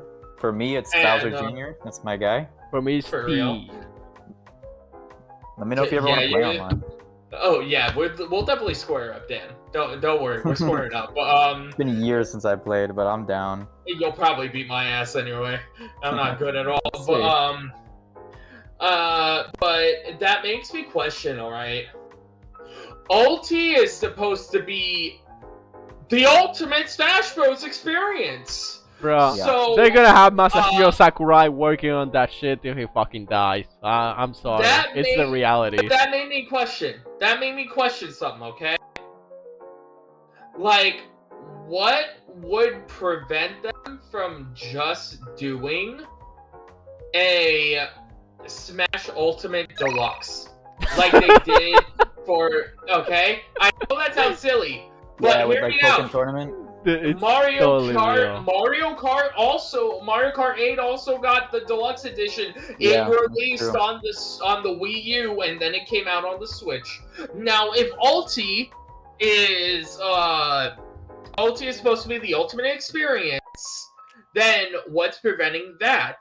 My answers were told not only by our editor Clam here, but also by a few other friends I know of. That played the game for its actual life cycle. Mm-hmm. One thing they could not figure the fuck out was stabilizing Wi-Fi matches. Yeah. Apparently, that game has horrible online match connection, like a good percentage of the time. Maybe it's not as bad as it used to be, but however, it could never be fixed. No matter what patches came out, there was still instability online for a good portion of the matches, and it doesn't. And like at this point, it feels random by the sounds of it, to the point where like people will be in the same local scene, connected to the same Wi-Fi, and try to play in the same fucking room. And there's a chance that they have severe lag in the match, but yet you could get matched up against someone in Japan, and yet the connection could be flawless. So it's literally it's such a hit or miss. It's so weird. I guess they never miss, huh? Exactly. Yeah, This fucking coin flip song. thing on a fucking. Okay, no, Smash is not a fighting game, it's a party beat 'em up, and I'm tired of thinking otherwise. It is, man. Right, it is. though. He's right, though. No one I fucking play with wants to play with items. They never want to play fucking stage gimmicks. It's Final Destination. It's fucking bullshit. Try hard. Like, holy shit, you've lost sight of what made Smash so fucking cool. Yeah, it's a party game. I hate that. The people that I play with, they would just fucking go hard, and it's like. I mean, I'm down with playing either. I prefer playing it that way just playing raw skill. Let's see. However, if you want to play some party mode games, I'm down for that. We'll fucking duke it out with Pokeballs and fans. I'm not afraid to use bro, like the Pokeballs and the fucking giant club that makes the wind. I love that shit. And bonking my enemies with it. There's some fun. And then grabbing the Kirby star and just blowing yourself up into an opponent. Yeah, the Kirby star is a great item. I love that. Yeah. So shit like that. That's something that that's an example. It's of it being a party beam up, but that's besides the point. Yeah. No. I had my thoughts answered, and I'm content with the reasoning behind the coin flip matchmaking stability. If they could not fix that, which a few people believe that it is a hardware issue. Not like, hey, it's hardware as in like my Switch or your Switch or whatever. It's just the Switch in general apparently has some serious problems. There's also like some LCD TV shit. These are all claims from one friend of mine.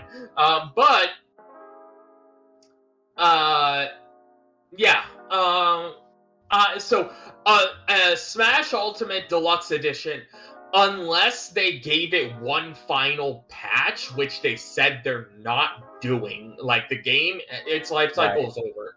So unless they actually make one massive final adjustment with a deluxe edition, then Ultimate is over. So a new Smash Bros is definitely in the mix. There's and that leads into another topic I'm not going to dive too much into, but my favorite rabbit hole to jump into with Smash Bros is the realization that Sakurai has went on record saying that it is almost impossible to get every character back again, which means I know, like, gasp, it's treacherous, but this is the final time we're gonna see some characters. We're going to say goodbye to a good portion of this cast, and and there's a chance we're never gonna see them. We're never gonna see Mario again, bro, in Smash Brothers. They're getting rid of Mario. It's a bit weird, right? Because all the games are gonna be backwards compatible, so you could play Ultimate on the Switch too. But the thing is, like, even if they release a deluxe version, you have to release something new, because why would people buy it? But if you're going to release something new, then that's going to create issues, because you can't play online with friends if they're playing with, like, some new character and you're playing on Ultimate. So that part is a little confusing for me, because on one hand, yeah, I could see, like, a deluxe version and maybe just 5 new characters, but at the same time, it's going to be like a whole new game. I feel like it's got to be a reboot. I feel like we could see some, like, more meaningful updates to characters' movesets if Sonic comes back, which I hope he does. Like, I'd like to see Sonic have some more moves. Pretty iconic. He's coming back, yeah. I feel like he really is. I'd just like to see more updated moves for characters. Like, even if we have less, if every character gets significant move updates, then sure, yeah, you got yourself a game like that. I mean, yeah, people might be upset because, I gotta relearn my character, but my god, like, there's something enjoyable about that. It doesn't have to be a bad thing. Yeah. You've been playing the same Fire Emblem character since Melee. Get the fuck over yourself. Yeah, like, I don't think the characters would feel, like, so different, but at the same time, like, give them some new moves. I think Mario can have definitely way better moveset, and yeah. They still have the down B in their kit. Shut the fuck up and learn their new kit. Yeah, they'll get the fucking counter that. All right. I'm curious about it, but I feel like it's more likely to be some sort of reboot, some sort of newer series, maybe a smaller cast. It will.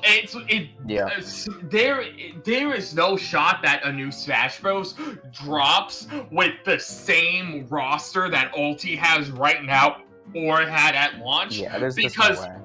Ulti right now has, I will look it up, but Clam and I were talking, I believe there's like 90-something characters. The new Smash game is not launching with 90-something characters. People have to get cut.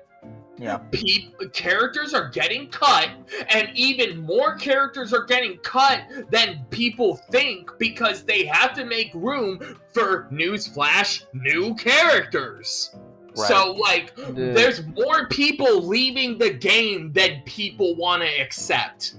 And like, it's that's gonna be one hard. thing. I mean, it's gonna suck for people if they're gonna lose their main, but it's the only way the series can move forward. Yeah, like the big thing I want to touch up on is that, and the Pokemon fandom blew the fuck up at this, and they fucking harassed the fuck out of Sword and Shield over it. But Sword and Shield was the first generation to realize, holy fuck, we have so many goddamn pixels in this game that we can't fit it on a single game and make the launch window. Guess what? Pokemon gotta get cut. And I know that makes people sad and triggered a bunch of very, very sensitive people. But the reality is that happened, that has to happen, and that's going to happen with Smash Bros. I feel like Incineroar will probably be cut and maybe replaced with Meowscarada or whatever Gen 10 is, but... Yeah. I think Meowscarada... Wait, no, they're not the same gen, never mind. They didn't get... 9. God, I get really confused. We're in Gen 9 right? No, we're in Gen 10. Well, Gen 10's not out. We don't have Gen 10 yet now. Yeah, that's true. I keep getting it confused. With Galar, Gen 8? Yeah. It would have been cool to have the Fire Bunny, the Cinderace as a character. I think a lot of people were expecting Cinderace, but it ended up being Incineroar. God, I fucking hate Incineroar. There are 82 people, 82 playable fighters in Super Smash Bros. Ultimate. That's so much. Wow. Holy shit. There is no fucking way. There is no fucking way that the new game is launching with 82 playable characters. This roster, okay, let me even back up a bit. We had giggity 69 playable characters that launch. There is no way that the next game is launching with 69 characters. Okay, we are going down to at most we are going down to the 50s. And that's being generous. So my main thing that I really would love to see back, and I know the reasoning Sakurai didn't do it with Ultimate, I want to see a story mode with actual cutscenes. And his reasoning was all of the work they put into the cutscenes, and you know the fucking YouTubers that do it, they put the fucking spoilers, they put the fucking thumbnails, and they ruin everything. I really hope that he and his team can look past that and still deliver us amazing crossover like animations and a story. Because ultimately, yeah, things are gonna get leaked, but like, I mean, I don't know. Like, Ultimate didn't have crazy leaks. Like, yes, some people got it early, but like, there wasn't anything crazy early. So, yeah, I don't know. I played through some of the story mode in Ultimate, and it was just it was just bad. I'm not gonna lie. It was just not fun. I would love to see some bigger story like we had in Brawl, and if we gotta cut characters to do that, yeah, I'm here for it. I want that. I do. So that's really what I want, because at the end of the day, I'm probably gonna spend more time playing the game solo, and if there's actually exciting things to do solo, that's what I care about, because I can only play so much, like, whatever, All-Stars mode or whatever, just fighting bots or something like that. I need to correct myself. There are 5 Echo Fighters in the roster that have their own slots, so that makes the base roster of this game 74, and the ending roster of this game as 87, and that is assuming that we count Pyra and Mithra as separate characters, along with the entire Pokemon trainer. Right. But yeah, like, no, I hold my point. We are not fucking getting a new Smash Bros. That launches with 80 plus fucking characters. Yeah, and I'm sorry, but like, okay, let's take this. Okay, congratulations, Smash Bros. Wants to be treated and acknowledged as a fighting game. Let's treat it as a fighting game for a minute, okay? Do you know how many fucking characters are in the Mortal Kombat universe? Do you know how many characters are in the Street Fighter universe? Hey, Bane, how do we have every playable Street Fighter character ever in Street Fighter 6? We do not. We even have crossover characters before we even have those. Yeah, do we have every fucking playable character in Street Fighter 5? Nope. And that game's already over. We don't. So Smash Bros. Characters are gonna have to bite the bullet and learn that you gotta say goodbye to some of these people. And like, I'm gonna be dead ass. Every YouTuber I've been watching has a strong belief that a majority of these cut characters are going to be the licensed characters, and yeah, I definitely agree, because licenses are complicated, and I don't know how it got onto the topic, but my buddy was also entertaining the idea of what if the next Smash Bros. Game isn't even headed by Sakurai. You know what? This is a perfect segue into what I wanted to say. I would love for Sakurai to stop making Smash Bros. And make a next Kid Icarus game. He's gonna make next Kid Icarus.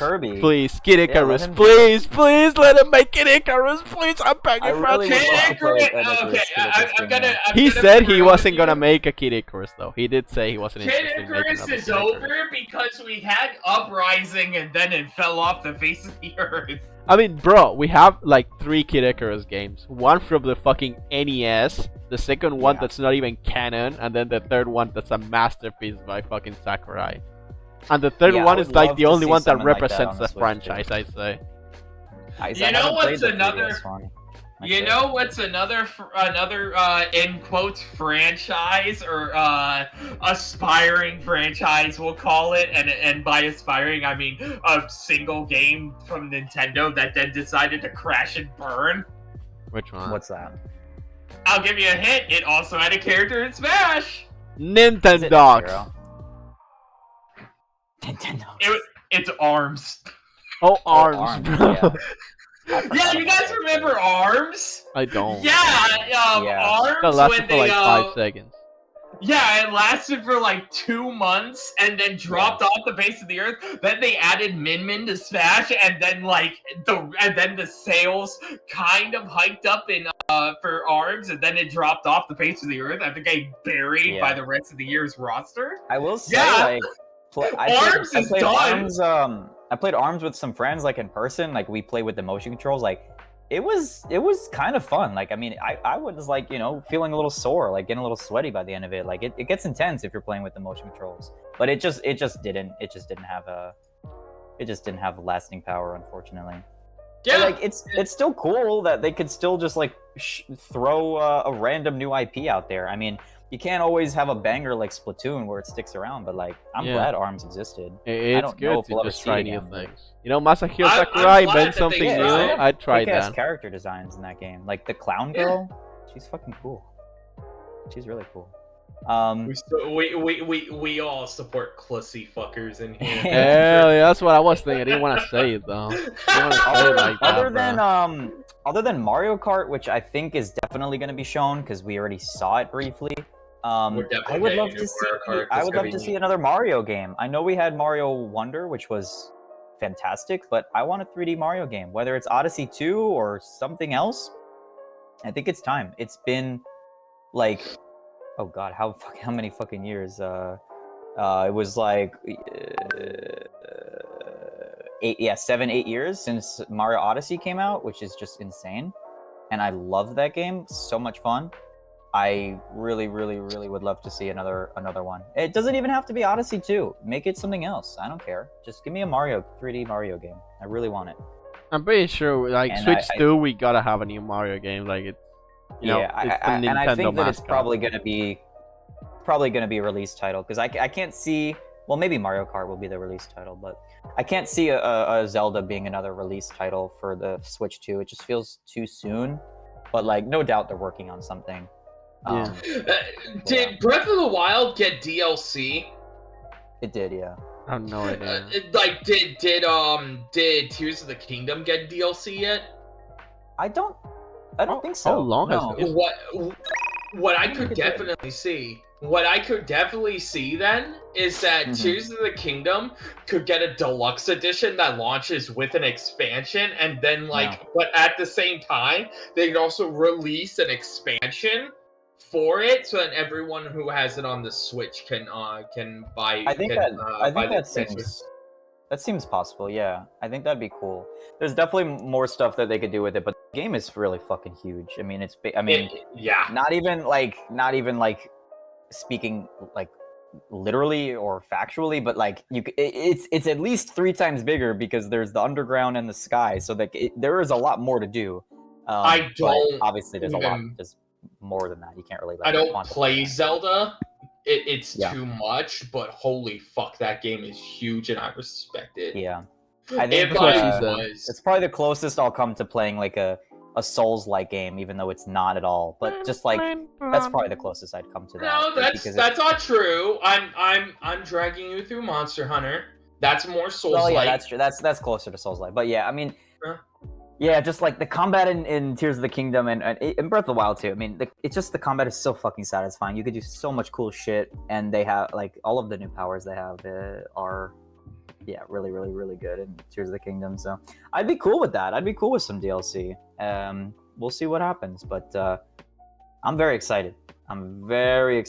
I hope that we see a couple of games. I don't need to see a lot, but I would like to see what's the main gimmick of the system. It seems like it's going to be using the Joy-Con as mice. That seems to be what's going on there, which I think is cool. I think there's a lot of cool opportunities they can have for that. I got to see how it works because, like, obviously you can't do it everywhere. If you're like sitting down and you only have your lap, like, is it going to work? Is it going to be uncomfortable? Do you need a table?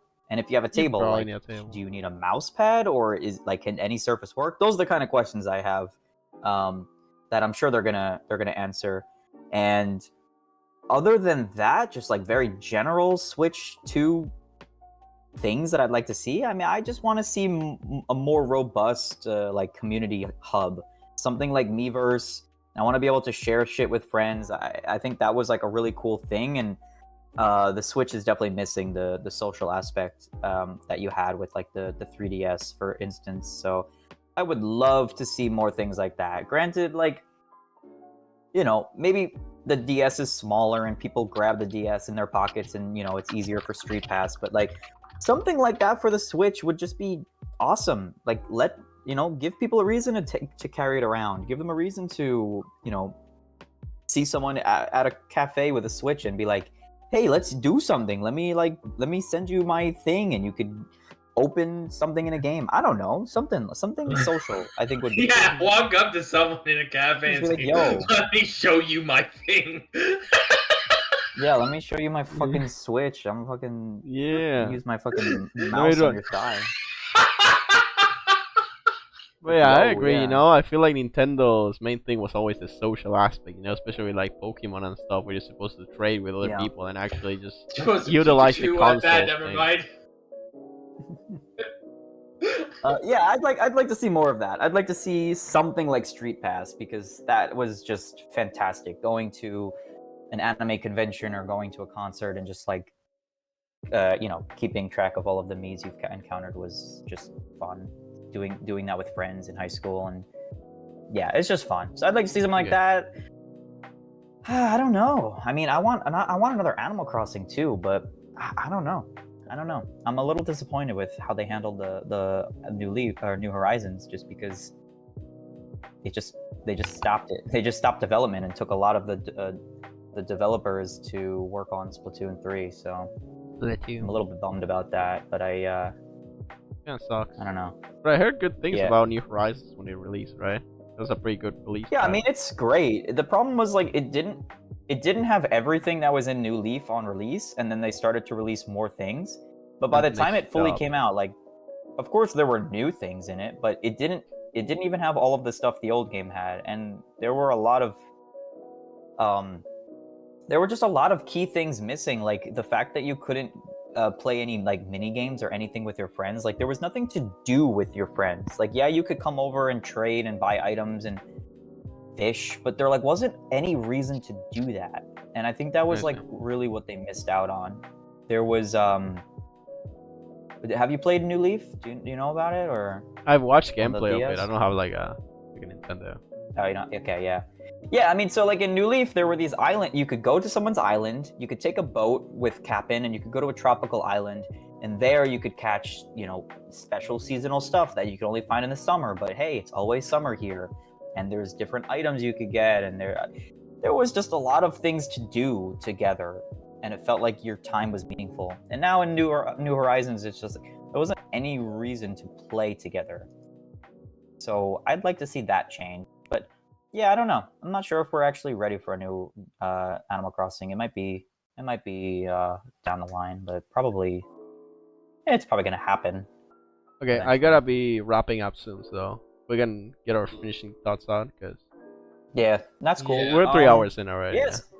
Let's say what do we think? Scale of 1 to 10. What's our excitement level for the Switch 2 Direct? How are we feeling? Not very high, because any titles that I would like would need a PC release for me to actually play them. Right. Because Switch 2 emulation is a long ways away, and there's no way I can afford a Switch 2 in Argentina. So I would say, you know, that's true. Like a light 6. You know, I'm feeling a 6. You know, excitement level. A little Fantano scoring. Yeah, we're doing the Fantano scoring. You recognized it, yeah. Yeah, I did. Yeah, that seems pretty fair, considering you probably can't play a lot of the games they'll show. But I'd say I'm probably at like an 8. I am pretty excited. Probably not gonna buy it day one, but the fact that the games are backwards compatible is exciting, of course. And yeah, I'm excited. How about you, Algren? You feeling hyped? Sitting at a probably 7. Okay. Because 7, 8. while I'm not like I try not to invest myself too much into it. I don't want to be too doomer, but however, I do think that they like if I get too interested, then I might end up bumming myself out in the end. Yeah, best to kind of just go in. I'm hoping for Silk Song though. This time for sure. Yeah. Silk Song. Bro, it's not happening. Let it go. We'll see. I'm becoming a Silk Song guy now. It's pretty funny. You're gonna pay for everybody's, something, rent or something. Then that's when it's actually gonna come out. Yeah. I think you have to do that first. Nintendo's just this thing. Like, even if you can't play them, like, I love Nintendo. I just love seeing the new Zelda game. I love seeing the new Mario stuff, and mostly the Smash phenomenon. It's just something that doesn't happen with any other video game ever. When a new character comes out, you hear about it everywhere. Everyone's talking about it. Even in Argentina, where no one owns a fucking Switch here, you still see people talk about it. Like, holy shit, did you see the Direct? Did you see the new? Did you see they're putting fucking Minecraft Steve in the game? Yeah, like that kind of thing. Yeah, it's hype, I'm looking forward to all the predictions and all of the things. Like you said, the internet gets fun during this kind of events. Yeah, absolutely. I'm excited as hell. I'm looking forward to it. Probably not going to see too many games, but hopefully at least a couple. So, yeah, we'll see how it goes. We'll definitely be chatting about it. Yeah. So to steal the spotlight, we will hold off my long-awaited video game rant for yet another episode, and we probably will never get to it. We just stay too long, bro. A side episode. We'll have a side episode if you want. Maybe. Yeah, we can do that. So what did I play this month? I've been playing Monster Hunter Rise with you two. And I also have been playing Wilds and loving Wilds. We get the first title update coming on up with Mitsune, an arch-tempered railgun dragon, and I'm looking forward to him. Finally, I've been returning to good old faithful, the Telltale's The Walking Dead series. Ew. I'm going back to I remember adoring Telltale games, and I know not a lot of people did. A lot of people felt like that it was a niche concept, and then afterwards it ended up going from a niche concept to something they just could not stop one-tricking, and they're right. However, I still liked it. But yeah, rip Telltale. Finally speedrunning through this. We got a bunch of release dates. Borderlands 4 got its release date revealed as September 28th, 2025.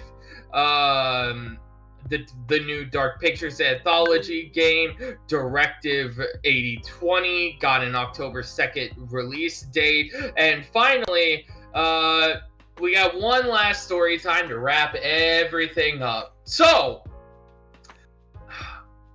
earlier this year, or not year, but this month, I was excited because I was waiting a long time for Killing Floor 3, and the release date dropped, and I was questioning where Killing Floor 3 was.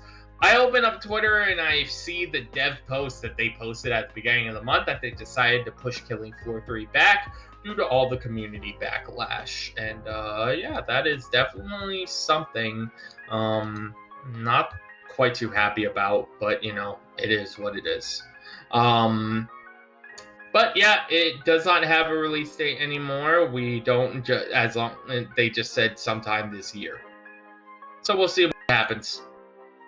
And we will save my 2024 video game rant for potentially next time. But that is all we got for this episode. Thank you, you two, for joining me, and thank you, Bane, for having us. Absolutely. I'm excited. This will be the last time that we have a podcast before we learn about the Switch 2. So very, very excited. We'll probably be different people. Even if it's very slightly, we'll be different people. Oh, we will be much more knowledgeable people. Yes. Exactly. Probably. Something like that. Bye-bye! Peace. Good night. Yeah. Bye-bye, everyone.